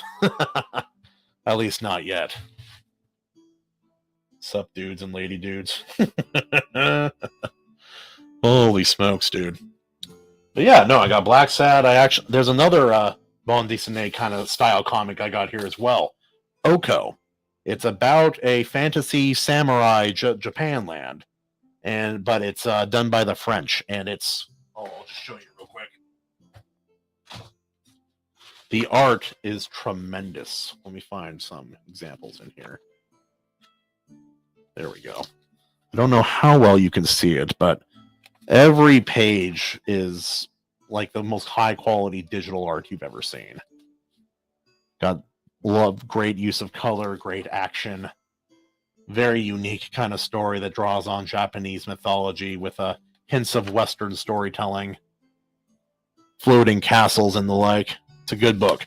I highly recommend all these. In fact, I should probably go about doing a video about bande dessinée one of these times. Yes, Michael Harris, great comic from what I've seen, but yeah, no, it's not kid friendly. Kind of like Bouncer. Bouncer is a great Western comic. Brian McCoppin, if you haven't read it, check out Bouncer, man. It's a great freaking Western comic. It's very dark, harsh language, really detailed gore, and it is a comic, so I'll see if there's a safe page I can draw from here. All the characters are, like, it's all well drawn, but every character kind of looks like a horrible, ugly person. So if that's a drawback for you in the story, maybe it's not for you. But, oh, yep, see, like, random page, already explicit. But if you guys want a French art style Western comic that's really good and detailed, Bouncer. It's about a one-armed bouncer for a Western bar. Or Western saloon, and it's awesome, dude. Oh yeah, no, Brian, yeah, check it out, man. Bande dessinée has a lot of strong comics to offer, including what else I got here? I got Lonesome. And is this one in English? Yeah, this one you can order from Amazon. It is also in English. It is a French-based bande dessinée Western comic. but its art is just the cover is very representative of the art style overall. Like, I mean, just every single page, dude. Look, every single page is just clean lines. Great use of color too. The French have, like, in regards to art, the French have is pretty far beaten. Actually, yeah, chat too. Yeah, there's a lot. I got some manga on here too. If I turn this sucker around real quick, let's see. Most of my manga and such is at home, but let's see here. We got the custom-sized Berserk deluxe editions down below, and anyone who's read Berserk knows that, yeah, you need the deluxe editions to be able to truly appreciate the quality of the art. Every single page is just beyond detailed. Then you get like little splash pages like this that are just, you know what I'm saying? Got that. But yeah, no, there's a lot of stuff I want to talk about on the channel, including there's this one. This is Lore Olympus. It was a webcomic that was so popular that they got it published and turned it into high quality. I believe they're making an American style animation series for it sometime soon. But yeah, no, there's so much here to explore. Some I haven't even read. Like, this is one I've been anxious to explore. It's about music, and it's a bande dessinée called Sing No Evil. I mean, check that out, dude. It's has very what's that show? Scott Pilgrim versus the World. It has that kind of art style in it, and it's, yeah, I'm very excited to read that. I think because we have so many musicians in the IronAge, and in our group specifically. Have I read Vagabond? Yes, dude. That's something, Michael. I have read the first 3 volumes of Vagabond because I had the 3-in-1 omnibus version of it. I heard they have a deluxe edition, kind of like the Berserk down here, and I have a hot take that I've had people argue with me about. In regards to just pure artistic detail, I think Vagabond beats out Berserk, honestly.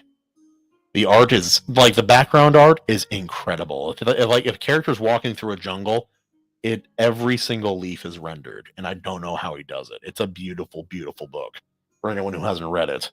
And the expressions are so, like, honestly, both those artists, they have the expressions for manga down. Like, they're so detailed, dude. Like, Berserk, if you're reading, there'll be a character and they'll just have an expression. I'm like, I understand this character's whole story just from a description. And Vagabond is kind of the same way. Like, it has a way of just adding to the intensity with realistic, easy to follow movement. The way he does motion in Vagabond is maybe the best I've ever seen in a visual comic like medium ever. Period. It's tremendous. And, like, yeah, you got some more French books. You got some good old American, The Death of Superman, one of my favorite comics of all time, even though it ruined comics for a while. Oh, then you got this. You got the ultimate in Lovecraft illustration. This is Behringer. His Lovecraft books, every single page is the most detailed painting you've ever bloody seen. If you love Lovecraft, the visual, the illustrated editions of some of these stories, I have Mountains of Madness and then the Call of Cthulhu up here. They are unreal, dude. The best illustrated books I've ever seen, bar none, period. That's it. But back to the story. Now, this is I'm really enjoying this story so far. It's a third in the series, and I'm already picking up what she's putting down with this storytelling already. I'm really down with this. But I've been distracted enough. Back to the story.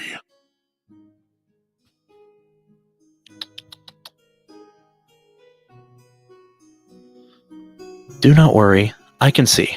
There will be more glow rocks, but before then we use them, I want to check something. Stay close to me if you find it difficult without light. As they pressed onward, Alex focused on the sounds of Gwyn's footsteps, letting his fingers trail along the cool rock wall. What was over there?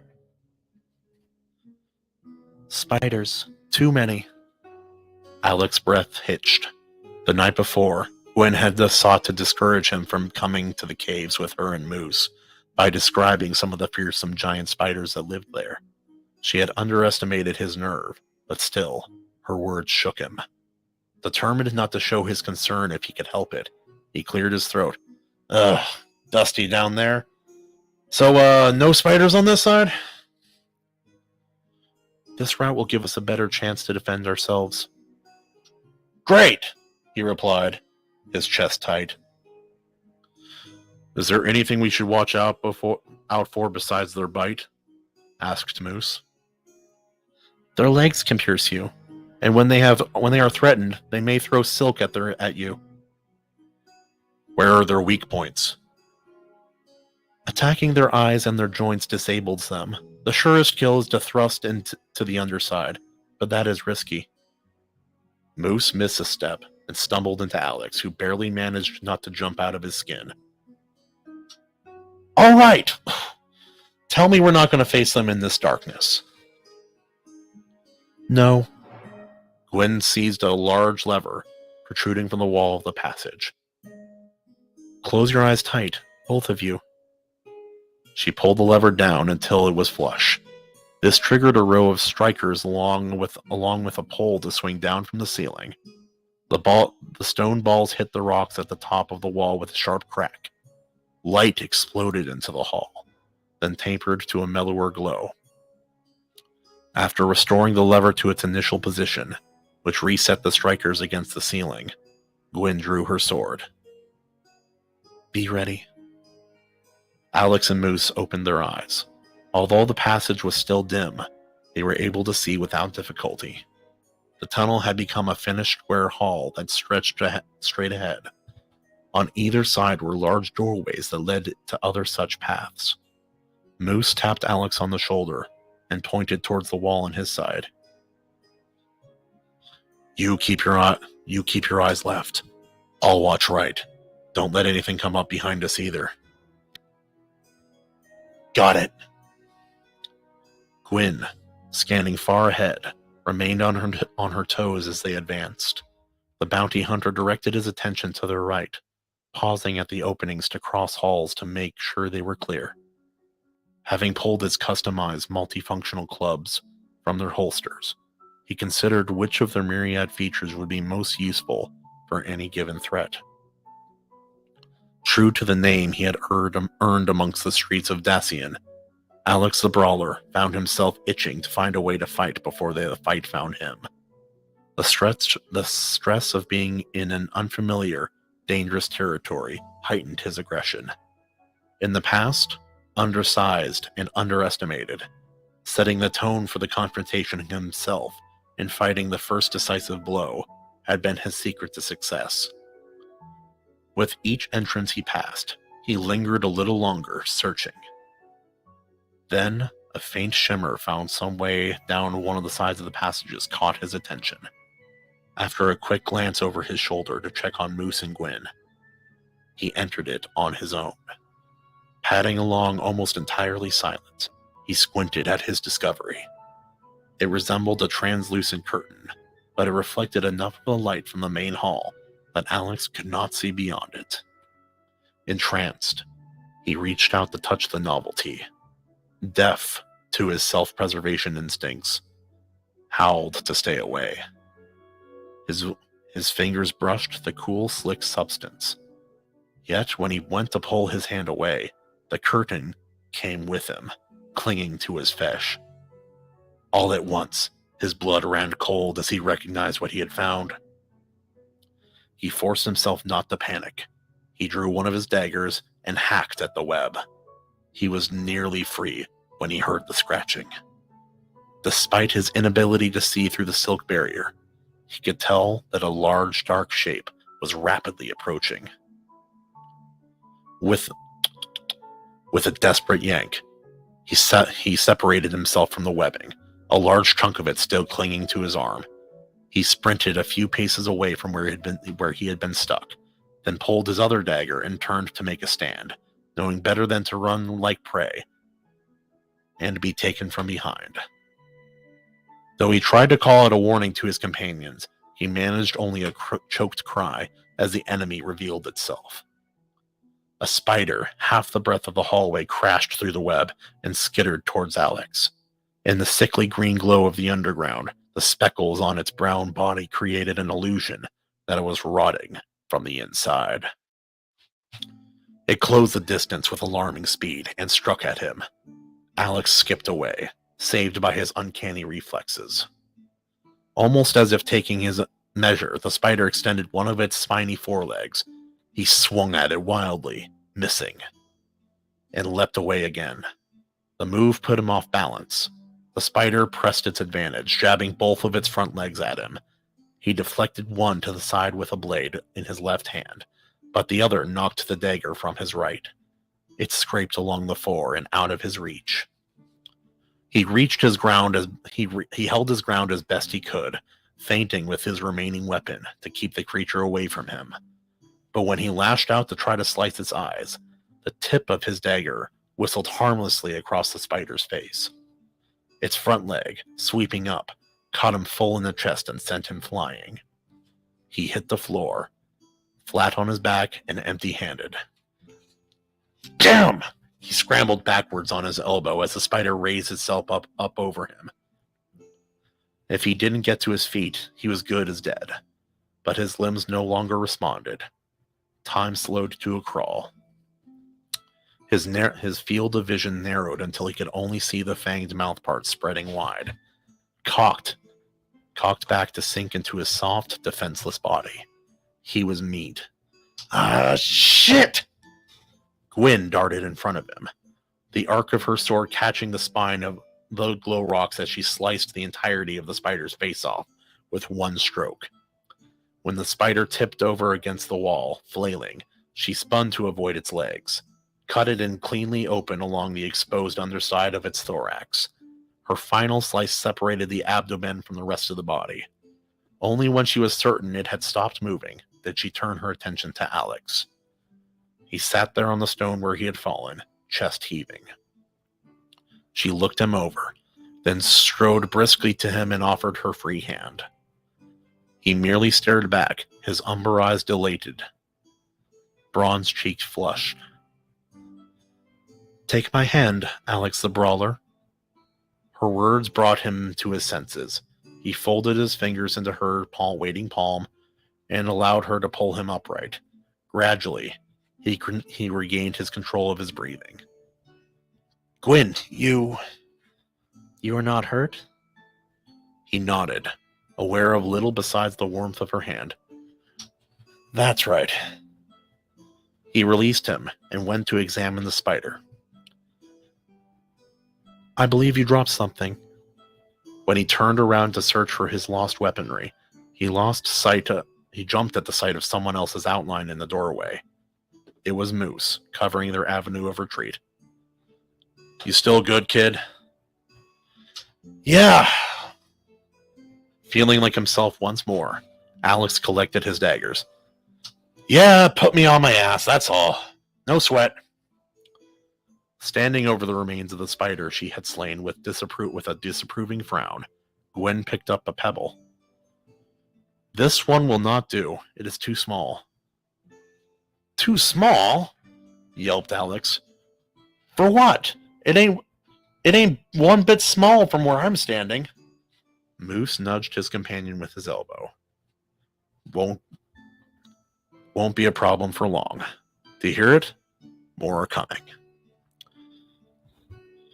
We cannot stay here. Gwyn trotted over to the others. We could be trapped if the spiders follow us. Back to the main hall. Quickly! No sooner had the words left her mouth than the front half of a much larger spider appeared at the opening of the branch tunnel. Moose pressed one of the switches on the club in his right hand.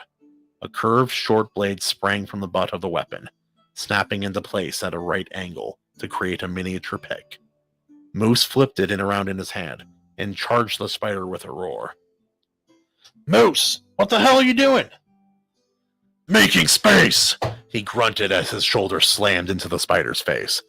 Its fangs, pinned wide apart, skipped harmlessly along his chainmail before it could separate from him. Moose punched the pick into the space between its eyes and yanked.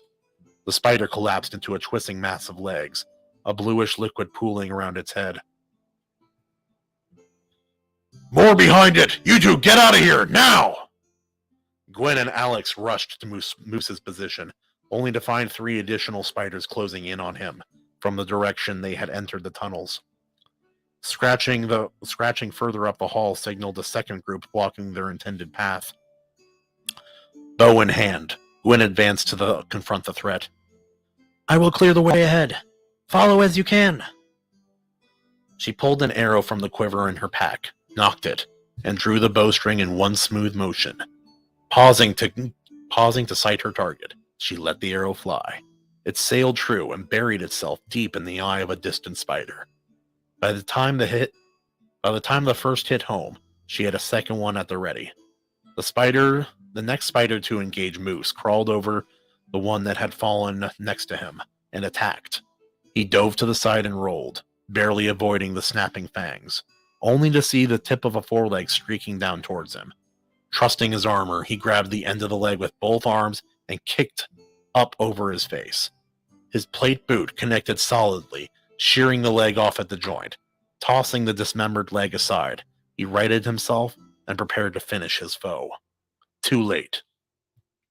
He noticed the biggest spider yet bearing down on him, as fast as his eye could follow. He braced himself and took the impact, doing his best to keep the lethal fangs as far from his vulnerable legs as he could. His feet slipped on the smooth stones. Forced to his knees, Moose punched the blunt tip of the club in his left hand straight into the face between the spider's mouth parts. It jerked away, not allowing him to do much damage. Before he could fully regroup, the fighter was drenched in a heavy, sticky fluid. The spider that had been missing a leg, protected by the larger one, had unleashed a torrent of webbing from its spinnerets. Moose's arms were pinned to his sides as the fluid rapidly congealed. The big spider closed in, even if his armor could not be pierced by its fangs. Moose was not looking forward to being crushed between its mouth parts. I got you! Alex vaulted Moose, leaping high into the air to land on the spider's head. He thrust each of his blades deep into the spider's flanks between its legs. Holding it tight as it thrashed, it bumped into the one behind it, diverting its spray off target. As Moose struggled to free from the clinging strands, Alex got clear of the big spider he had wounded before it toppled. The youth ran back to his ally and hacked away at the webs covering Moose until they no longer hindered his movement. Good work! Now get back! Moose swept Alex behind him with one arm and crouched forward. The 7-legged spider closed its jaws around his helmet. He used his strength to push the spider up and hold it. Its remaining front leg flailed in the air. Keep it right there! Spitting out from behind Moose, Alex slid along the floor, feet first. Then he passed underneath the spider. He slipped both blades into the spot where his body segments connected. Almost instantly, it lost its fight, its jaws slackening. Moose shoved it over onto its back to keep it from pinning Alex. The pair withdrew slowly, side by side, as the last spider in the pack approached them. Ready? Yeah! Alex spread his arms wide, beckoning with his fingers. Come on! An arrow, then another, stuck deep into the spider's head. It slumped to the ground. Alex and Moose lowered their weapons as Gwen joined them. She stepped around the 3 carcasses, calmly appraising their handiwork. Well done. Do you think that's it? Asked Moose as he picked his peeling, clinging chunks of web from his armor. Yes, when enough have died in one area, the rest avoid it for a time. She drew her sword and separated the largest spider's abdomen from its thorax. Her companions exchanged a glance and asked in unison,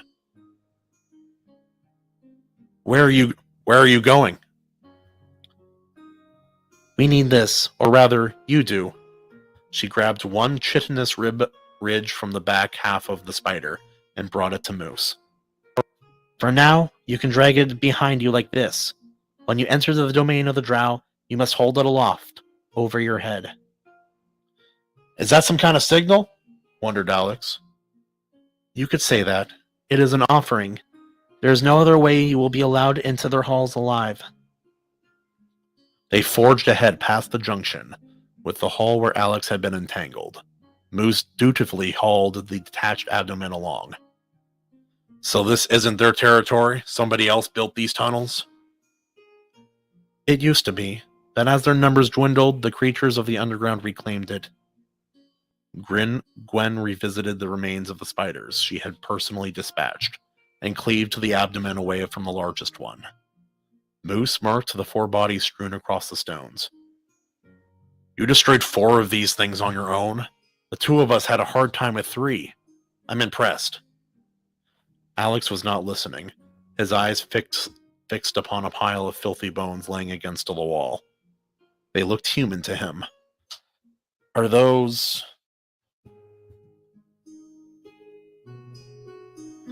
Drow, yes. Now take your prize. We need to go. But you said they don't live here anymore.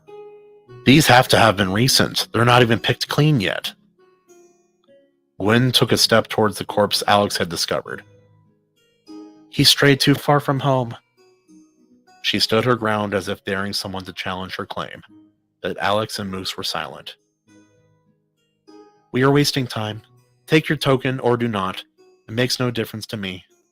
If you want the Drow to tear you apart for sport, that is your own affair. Without further comment, she stepped over the scattered remnants of her kills and moved on. Moose turned to follow her, plopping a hand onto his burden to tug it along. Let's get this over with. The sooner we find them, the sooner we can leave. The end of the chapter of Book 3 in the series. The Shadow Alliance, Inferno. Whoo! There we go. I think that'll be probably all the reading I do for now, guys, because I will have a stream before too long where I join Richard and Swift Sword Rush to play a little Hunt Showdown. Y'all know what I'm saying, brother. How you guys doing? Hey, we got RH Snow. Hail, Senorita Snow. Very nice. Oh, that's sweet, Snow. But if you're at church, you can do your own. Yo, Tank Ferret. Hail, Bucks. There we go. Yeah, no. So how's everybody doing? How's your guys' Sunday? Did everybody get to catch Royce's Rage stream this morning? Ooh. Bang, bang, bang. Oh, there we go. Let's see what we got here. I have a few IronAge books I've been reading recently. Because I enjoyed it so much, I may ask Andy or AC Pritchard if I can read some more of his book on stream as well. He is having an audiobook done for his book, just like Brian did for his. So I'm excited to see what, 4 hours that I contributed to. Yeah. Rita, you always have thoughtful comments, young man. Good on you. Yeah, Chatsu. But Chatsu, you're a legendary memer, and you always make good content. I always appreciate what you have to say, man. Also, having read some of Chatsu's book, I had the opportunity to read his dark poem from the Trilateral Realms on the previous stream. And that was so good, I'm going to probably on the exact next show, the next reading, I'll have to read another one of his stories. So look forward to that.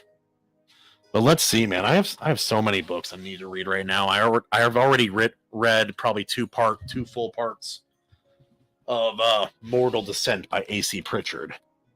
And just for my own reading, not so much on stream, I did read the prologue, The Black Crown by John A. Douglas.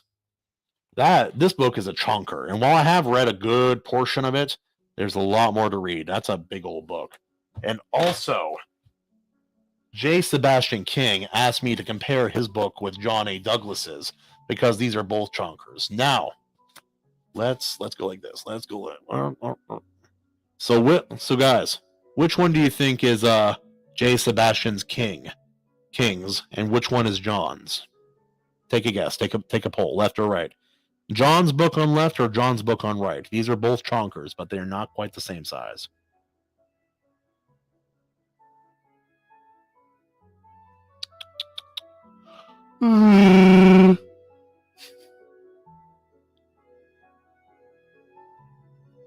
All right, so turns out Bridge House, the cycle of Gwen and Wur, is bigger than John A. Douglas's book. But that's the thing, too. As large as John's book is, the margins left. So that would have been... No! That's the thing, Chatsu. John's book was on the right from your guys' perspective. And his margins are... They fill the page, but it's not chock full. It's very easy to read. He was very considerate when he considered his margins and how big the book was. But J. Sebastian King, his book, which I have already started briefly with my little weeb bookmark here, this fills the page. And this book is substantially longer. It has some good map work in the back. And a whole ass glossary back here too. Like look at this. Like this is all glossary, guys. Like holy smoke. That being said, I do need to get back to this book because it's such a long book. It's going to take me a metric year to read this. That's why I encourage any and all of you who have the opportunity, all of you authors out there, IronAge, indie, and otherwise, you guys need to get some audiobooks done. There's a huge portion of the market that are audiobook only. And while I'm not audiobook only, I'd say probably at least 1/3 to half of the books I read throughout the year are audiobook. It helps a lot, especially with some of those longer books.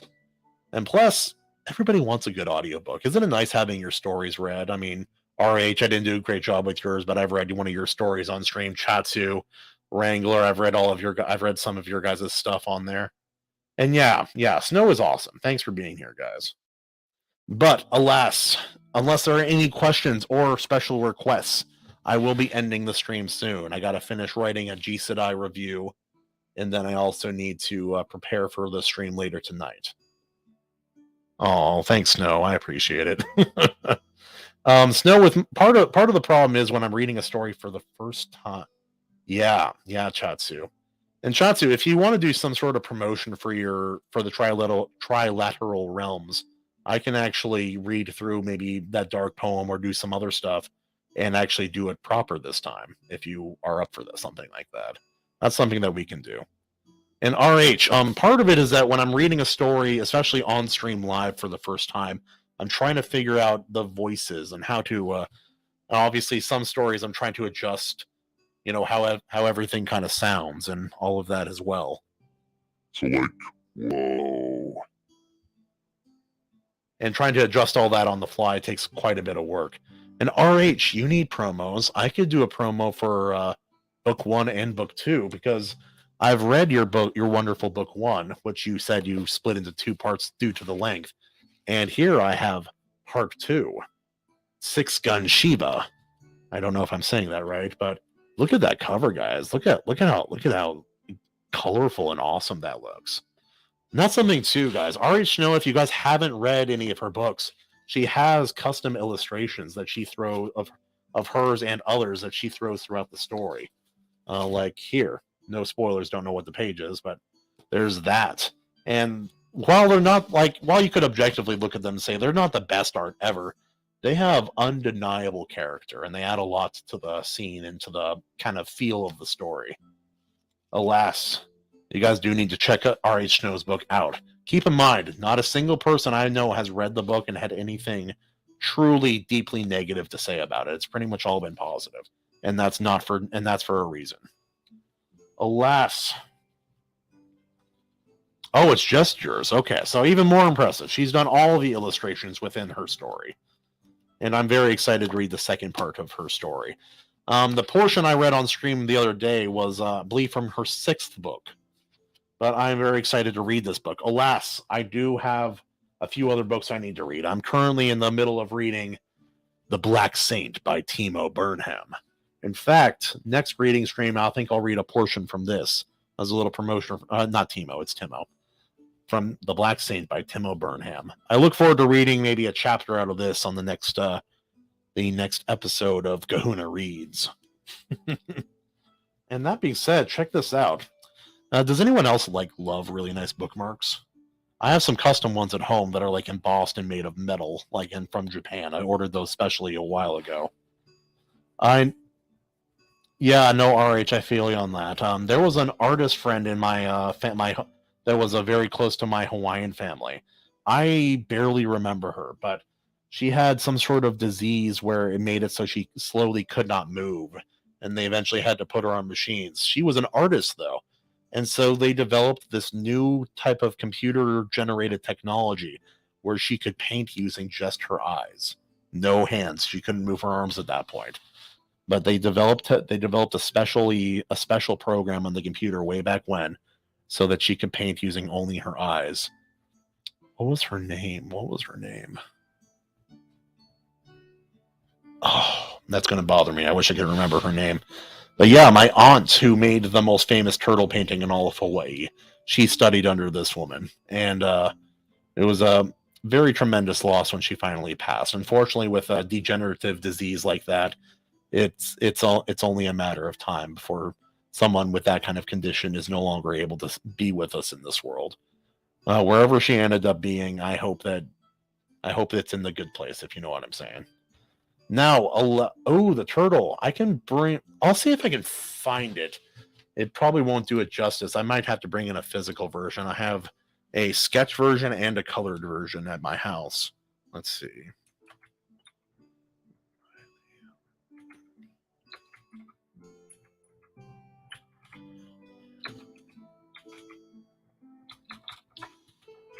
I think I spelled that name wrong.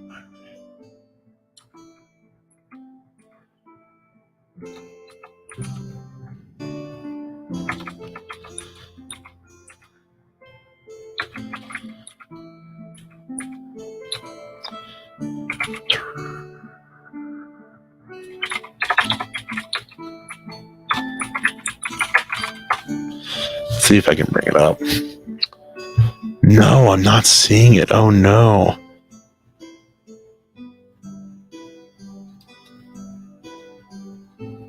Oh wait. I might have seen it. I might have seen her name. There we go. All right, I will share my aunt's turtle painting on screen here for a moment. It's not going to be the highest quality picture. Let's see if I can share the screen though. Let's see my eye turtle. No, there it is. Okay. Bring it in. Oh, it won't get any bigger. That's unfortunate. But yeah, no, this is her turtle painting right over here. I wish I can make it bigger. Let's see.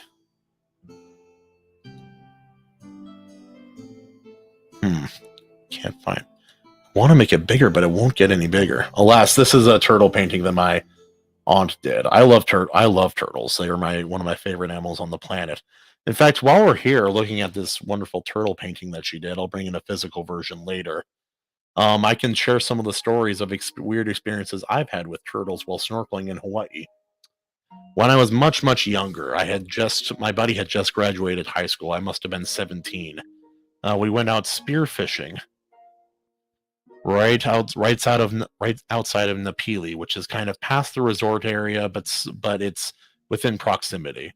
And we went out there, and the funny thing is, when you go out spearfishing in areas where the fish are accustomed to it, all the fish that you may see while you're snorkeling disappear, and you are unable to find them. They seem to know as soon as they know there's a spear, they just disappear. I'm not exactly sure how they know, but they do. And alas, I was out there, I was swimming. I was a much better swimmer than my friend, so I'm swimming along. I look behind me. It's not a type of spear gun where you pull a trigger and CO2 releases the spear at a certain velocity. No, this is the kind where it's a rubber band. You pull it back and you hold it. If you let go at any point, it will release that spear with the mechanism and send it towards whatever you're pointing it at. That's how my buddy shot his brother in the bicep. Anyway, and as I'm swimming along, I look behind me. I can see my buddy James swimming back there. He's slowly catching up with me. And then I turn around only to be bumped by a turtle coming the other direction. It was so fast and so unworried about my presence that I had to turn my body, and its fin grazed me all the way down my front. And I almost shot a green Maui sea turtle with a spear gun in my hand. Almost committed a felony on accident. But yeah, that was the first experience. And after that, I found that if you're snorkeling and you see a sea turtle, you don't approach it. You just swim in its proximity and kind of glance at it. If it trusts you, they're very curious creatures. They will generally swim over to you in order to say hi. And so one time I had one that was warning me of something that was bad. I was out at Airport Beach on Maui, right before you go around the island towards the other side, or central Maui. And it was the last day we were going to be there. I was out there and I swam out maybe 250 yards, which in the water is a long ways. And I'm snorkeling, looking at the turtle. I was following a parrotfish.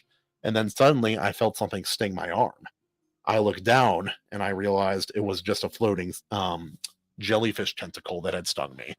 But I was disoriented. I didn't know where it was. I had to go back up. It took me about 30 seconds before I could find the shore. And the current is already starting to pull me out into the channel that travels between Maui and its little sister islands. You have Honokolave, you have Lanai, and Molokai. And there's a channel that goes between them. And if you get stuck in that, it will pull you out to sea. Luckily, I wasn't quite far enough to be fully in its grasp at this point. So I start swimming back. And while I'm making my way back, I'm trying to ignore all the beautiful coral and all the beautiful fish. And I feel something rubbing my arm as I'm looking left and swimming forward. And you don't want to feel something touching you without your knowledge when you're underwater, I'll tell you. And then I look over, and it's a sea turtle, a big old sea turtle. Me now, I'm about 280, 300 pounds. At the time, I was probably about 200 pounds. And this thing was at least as large as I am. Its shell, probably right about here big. Right about here. Like if it goes like right here. Big old sea turtle, very, very heavy.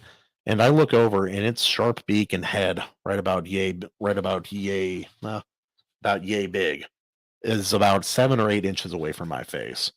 And it's bumping shoulders with me. They say you can't touch the sea turtles, but this wasn't really my choice now, was it? So I'm swimming along. I look at it in the eye, and it kind of steers me away, pushes me with its fin against my arm, pushes me away from the direction I was going. And I'm thinking, that's really weird. I've never seen a animal act like this before. And as we're going along, I look back and I see a fin. I don't know what it was. It could have been a dolphin. It could have been a shark, but I do see a fin of something fairly distant in the water, maybe 40 yards. I can barely see it because of that distance underwater. And so the turtle swims with me for about a minute and a half, directing me left, but still towards the island. And after a while, it stopped pushing and turned around and went back to hunt some fish. And that was my turtle experience, or at least those are 2 of them. I have a few more as well, but if any of you have the opportunity or have the ability and have not gone snorkeling in a tropical place, I highly encourage it. There's nothing quite like it. It's like that scene in the new Avatar movie, the Way of Water, when they go underwater. It's not quite that exaggerated, but it is quite beautiful in that same kind of way. They really did represent the underwater world in a more fantastical version of reality, but there is a reality of that in certain tropical environments, including Hawaii. So if any of you guys have the opportunity, either down in Mexico or in Hawaii or any of the other southern Pacific islands, I highly recommend it. It can be a life-changing experience. Yeah, Swift Swordruff, what's up, man? You ready to hunt some gators, boy? Oh yeah, that's a thing too. It's there's a place over in Kauai. I've never gotten to go there because it's only maybe 4 or 5 people a year allowed to go, and you have to have special permission from a lot of different environmental groups. But there's a place on the island of Kauai, the oldest of the Hawaiian islands, that inspired the world of Avatar. There are bioluminescent plants and animals there, and it has a strange variety of animals not found anywhere else on the planet. according to science and according to biologists who go there. And so maybe once a year they'll go there and they'll explore the different biomes, different plants, fauna, and animal life that exists there. And which is weird because in Hawaii, most of the animals that live in Hawaii are not native to Hawaii. In fact, outside of a few birds and like maybe a certain type of very small white and black snake about this long, almost every plant and almost every animal in Hawaii was brought in from the outside. In fact, they didn't even have they didn't have any what was it? They didn't have wild pigs. They didn't have any of the things that you would generally associate with Hawaii. B.A. Turner. Let's see. I got your book, Sonny Boy, right here, book 1 and 2.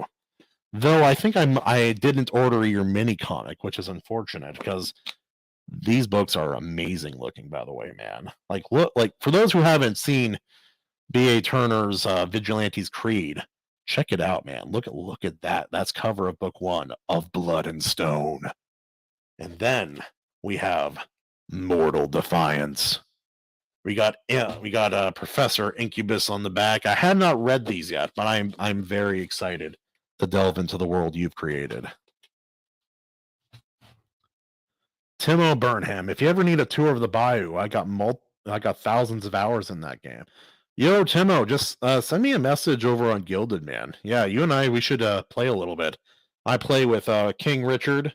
I play with Swift Sword Rush on occasion, and now with the Lord Otter as well. So we have a nice little team going down there for a little Hunt Showdown. For anyone who hasn't played or watched people play, Hunt Showdown is a very hard game to play. I feel like no matter, regardless of your experience level, everybody dies in Hunt Showdown at some point.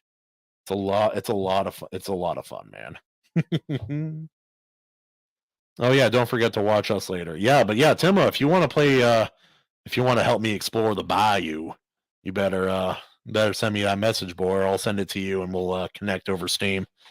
But yeah, no, I think I found a good winning combination actually. The kind of weapons layout that I want to explore in that game. It's not good for fighting enemies so much, but the silenced lever action rifle is really effective for taking out grunts. It's quiet. It doesn't alert everybody. Oh yeah, Timo, it is fun to watch newbies because we die and we make dumb mistakes. But so I have the silenced rifle, lever action rifle, 8 shots. It's great. And then I have a fast firing revolver with a knuckle, brass knuckles attachment, and I fire incendiary ammos out of that. 6 shots of incendiary revolver ammo will take out most enemies that are before you, maybe outside of a boss. Bornhelm silencer, my friend. Try it. So what is that? Is Bornhelm a rifle? Bornhelm a rifle? There, Timo. Because yeah, none of my characters have gotten beyond a certain level. Scottsfield Spitfire, I think that is. Yeah. No, I haven't really tried playing through with a shotgun either. I'm curious to explore the different weapons, but I think until I get better, I need to play a little more cautiously than I have typically played before. Bornheim is a pistol. Is it does it have a high rate of fire, or is it like a one shot, one kill kind of thing? Scottsfield Spitfire, yeah. See, like Swift Sword Rush and Timo Burnham, they put in the long hours on that game. I went through a small training arc since my last stream with Richard and Sword Rush, and we actually have had a couple really successful runs. We had one where we appeared. It was just Sword Rush and I. We appeared outside. We appeared right next to the boss. Like the first building we came to had the boss in it. We went in, killed him, got out of there. Clean. Didn't even encounter another player. They were close by, but we got out of there before they could get it. Bornheim is a double action, so it shoots very... Ooh, yeah. See? The rate of fire is painfully slow on some of these weapons. I'm like, I think I could fire some of these faster, like in real life, than I am able to in this game. Like, because I have a single shot 4570 Buffalo rifle. It's a remake of an antique gun produced way back in the 1800s. And that thing, it's single shot, it's break action, but it's pretty fast, man. It's bang, ready to shoot again, that fast. And for a one shot, one kill kind of weapon, actually that's something. Do they have the Sharps rifle in Hunt Showdown? Because if they do, that should be a one shot, one kill kind of weapon. Very useful for play PvP kind of fighting. But alas, that is going. We're going to have that game in. It's either at 6 or 6:30 for me, so that gives me about a half hour. So I need to spend some of that time eating, taking a break on my voice, and seeing what else we got. Oh, they call it Sparks. Okay, that's clever. That's clever. But yeah, no, Timo. Once I figure out how to stream games like a person who's not a complete PC noob, you and I should even without streaming, we should play that a little. We should play a little Hunt Showdown together. You're a cool guy, and you've written a good book so far. Well, what do I got? We got I got your book, The Black Saint, and did I pick up another of your books? I might have. Let's see.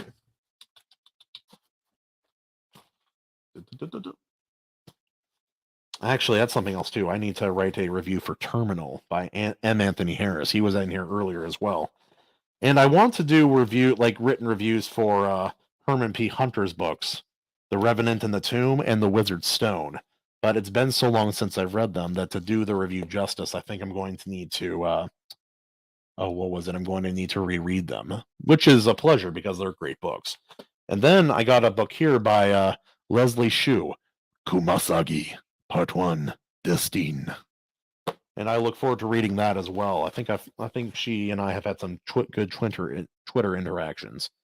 But yeah, no, someone was pointing out to me, it might have been Evele. He said, yeah, Magram, I think you might have the most substantial IronAge and indie, maybe IronAge specific book collection and comic collection out of anybody that we have in the group. Yeah, Herman is famous. That's something too. If anyone was able to catch that stream the other day, we didn't really announce it, so it didn't get as much attention as I would like. But Eveli, for about an hour and a half, maybe 2 hours, we talked about a comic, which is Hojo's The Mythicals. Because he and I talked about it, I was like, we don't have a lot of people covering just IronAge comics specifically, at least normies who aren't producers in the industry. So we figured he and I would occasionally do a show where we talk about a specific IronAge comic that we're going through. And so first episode we did The Mythicals, and we both enjoyed the book. But as we were talking about it and pointing out things that we found within the art, this book has a lot more than the surface would imply. And I highly recommend anyone who hasn't to check out issue 1 of Hojo's The Mythicals. It's done. They have a whole slew of artists in here. They all did a great job. And issue 2 will be coming out very soon. So go check out that campaign if you guys haven't. The next episode, or the next issue of IronAge comics that Evele and I are planning on representing and reviewing is Immortal Rising. This beautiful look at the colors on this thing, man. Holy smokes. Now, disclaimer, it's by Aaron C. and Jose Garcia. Evele has already read it, but it's been a while, so he will read it for the second time, and I'll try to read it a couple of times before we have our next episode talking about this comic.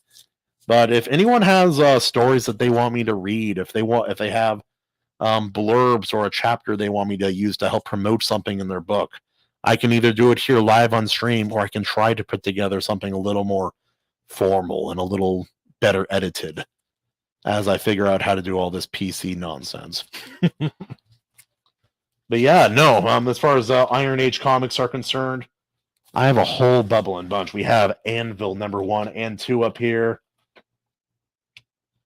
And this random novel that a local friend of mine wrote a while back. It's imagine if how to describe this? Imagine if there was a small team of Halo Spartans that were given unbreakable and possibly advanced Mandalorian armor. And the question is, how far would you go to save humanity? And that is this book, Battle Lines by Jacob L.N. Woolcott. He's heavily inspired by anime, Star Wars, and stories galore. He hasn't written a book since, and that's a darn shame because he did a tremendous job with this book. Really makes you care about a fairly large cast. Let's see. Yes, he is more famous as a hedge than as a person. I love that. Oh, you have Immortal Rising. Still need to give it a read. But yeah, Wrangler. I've read Twin Suns over Corolla. I told Black Knight, and I will do this. I'm going to be try to read all three of his first three Star Shatter books in the month of December, and I'll give written reviews for each of them. Like I've mentioned before, I do want to do video reviews, but I don't have the ability to edit those videos the way that I would like to. It's for some reason, putting together video reviews for books is much harder than I would have guessed at first, and I want to do it justice. But alas, I have other IronAge comics here that we may be talking about in the future. We have Flying Sparks, a story by Del Rose here. And this one's kind of fun. This is a story about a superheroine. I believe Flying Sparks might be her name, if I'm not mistaken. But yeah, she's a traditional, beautiful, like very, very capable secret identity kind of superheroine. But this book is not about action. This is a love story. It's a love story between our beautiful heroine here and a superpowered gangster with a good heart. And so, yeah, check out this book too. It's a great little comic. Move these guys over real quick. I don't even need to mention Razor Fist because, you know. And then where did they go? Here they are. Immortal Rising, which we'll be covering next on our next episode of IronAge. Guys, look at comics. And then we have Wrath of God. Check out this supernatural Western. It's in the shiny, but look at that cover art, man. It is so sick, and the art inside is just really, really dark and engaging. I really enjoy it. Ooh, a Weird West novel. Hell yeah, Timo. Send that my way, man. When you have it at a place where you're happy to check it out, send it my way. I love reading Western comics. In fact, I read a really fun one the other day for anyone who is here.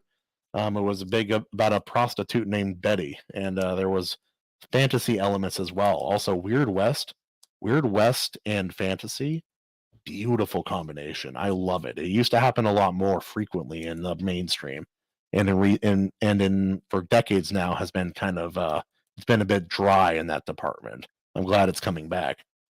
But going back to comics, this is Michael Bancroft's The Lucent Waking Dream.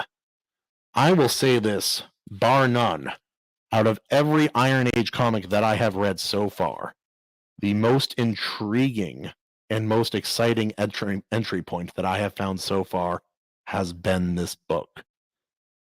If you have not checked it out yet, buy it, steal it, grab it off the back of a truck, but read The Lucent Waking Dream. Bancroft's art and storytelling, his team, they don't fill up the comic with a wall of text. They illustrate the characters' expressions and body language effectively enough that you do not need dialogue. They know when to let the visuals of a visual medium do the hard work. And The Lucent Waking Dream is an excellent and intriguing start to a really cool story. Check it out, seriously. It's at the point where I may just buy it and send it to Evele Music so that he can read it as well, because it's that good. Yeah, well, R.H. Snow, Watcher of the Damned, I would qualify it for Weird West a little bit. It's at least Weird West adjacent. It's a very, very good story. Kahuna has given permission to steal. Yep. That's what I said, Sword Rush. Well, yeah, Timo, that's not wrong. I've read the first book, Watcher of the Damned, by R.H. Snow, And it is a little weird Western, and it is a little bit Fallout. Yes, yes, Maji. Bancroft is amazing. And he's a really cool guy too. If anyone has seen one of his launch streams for different comics, he'll do a stream where they launch and they talk about, and they'll do art, like custom art for a comic the day that it is launched on a funding platform. And almost every single project that he hosts on there is funded, sometimes that night. It's a pretty incredible thing, and he's a really incredible guy. So, yeah, he's one of the kind of people I'm like, yeah, that's an IronAge comment. That's someone worthy of keeping an eye on for sure. But yeah, no, RH, your book is different. It has its elements of romance, and its elements of Weird West, and elements of post-apocalyptic Fallout. RH, I love the story that you put together in Watcher the Damned. And who was it? Someone on stream was talking about it the other day, but it's something that could not have been done. It would not have been released by a mainstream publisher, and that is a damn shame, because it's an amazing story. If you guys haven't read Watcher of the Damned by R.H. Snow, check it out. I would show you my copy, but right now I gave it to my aunt, and who is thoroughly enjoying it so far. It's a very dark but optimistic story about a future in a place that, like, she writes Texas so vividly, even this alternate version of Texas, that it makes you feel like you're there. It's a beautiful, beautiful thing. Like, you close your eyes and you can imagine yourself. You can imagine the wind moving through the trees. You can imagine the pond just beyond the trees. You could see it, and it's all there. It's a wonderful thing. And Timo, I've talked to you about your book a little bit, The Black Saint. And I talked to him. I'm like, yeah, I'm reading that book. He's like, oh, I can't even remember that book. It's been so long since I've written it. He's like, I'm sure my writing has gotten better since then. But already the flavor of this story is very different.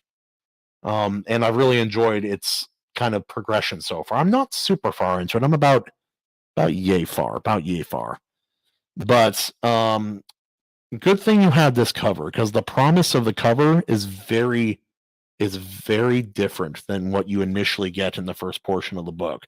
The main character is obviously going to have to go through some pretty large scale transformation. But even with all that said, the way the story starts off, it's more political and about the ebb and flow of kind of interpersonal relationships and kind of ballroom situations. It's, with all that being said, as someone who enjoys a more action-packed fantasy story, it was well written enough that I was enjoying every moment of the story up until now. It's a vigilante origin story, and it's a hell of a story. If his writing has, as he insists, gotten better since writing this book, I cannot wait to read some more of his books. Tremendous. Also, I have 2 copies of the first one, but this is G Sedai by Daniel P. Riley and G Sedai 2. I have just finished with G Sedai, and guys, do not sleep on it. It's funny when you find a mistake in a book from an author who's also an editor, which I did find a couple, like 2 small ones, but this book, you do not sleep on this book.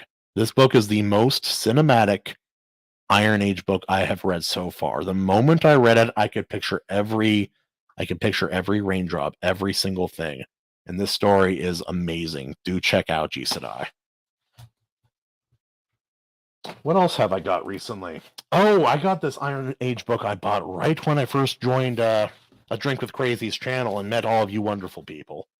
This is David Rose's Lovecraft's Iraq. Now this book is almost worthy of a whole video in discussion all by itself. I don't know for sure if this book is full. Ooh, that's where it is. I've been looking for this. It's my Red Rising bookmark. Yeah, boy, check it out. Oh, dude, and this is all done by one of my favorite modern artists. Oh, what's her name? Why can't I remember her name? It's embarrassing now. I can't remember. But it brings up this interesting idea, because you don't see it with Robert E. Howard so much. You'll see stuff inspired by Robert E. Howard, but with Lovecraft, because of how free he was with his IPs, it's created this system where a lot of people write in love, not just in inspired worlds inspired by Lovecraft, but worlds that are directly tied to Lovecraft's world and lore. And it's this one, I don't think it's like, unless it gets better as it goes throughout, it hasn't hooked me or felt the same tone wise as I expect a Lovecraft story to. And I've read quite a few Lovecraft stories that are not done by HP.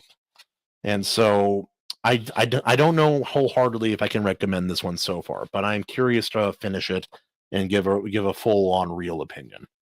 Alas, for anyone who doesn't know, there are a lot of really good H.P. Lovecraft attached stories that have come in groups after his demise so many decades ago. Alas, I think I need to take a break for a little bit, eat some food. Oh, last one. This is a new book I picked up. She is IronAge and she is indie, but she's been around for a minute. This is Curse of the Fallen by H.C. Newell. I met her on Twitter and I saw the cover of her book and I said, holy smokes, that is one of the most beautiful covers I've seen in a while. I'm buying that right away. And bam. So she has a whole series, and that's just the first of many. And so, there's so many books to recommend, dude. Holy smokes. But, like, yeah, I got Requiem of Old Glory by J.S. Webster. He has appeared on Pritchard Pub, one of the Pritchard Pub streams. Got Swords and Maidens, which is an anthology fantasy kind of book, which talks about has a lot of people that we know of. It has Blake Carpenter, all these names, T.J. Marquise, N.R. Lapointe, and John C. Wright. It's a whole bunch of people that we're aware of. You got Devaney, The Galding Legacy, Heaven's Fall by Devaney Wilson. Akinawazi Saga, A Light Rises in a Dark World by M.D. Boncher. I have read the third book in his sci-fi series, which is tremendous. And so I'm curious to see his take on a dark fantasy story. But I do finally have to end the stream, guys. Thank you all so much for coming and taking part and commenting and being so sweet in the comments. You guys are awesome. And I'm going to end it with a proper woo. Let's see here.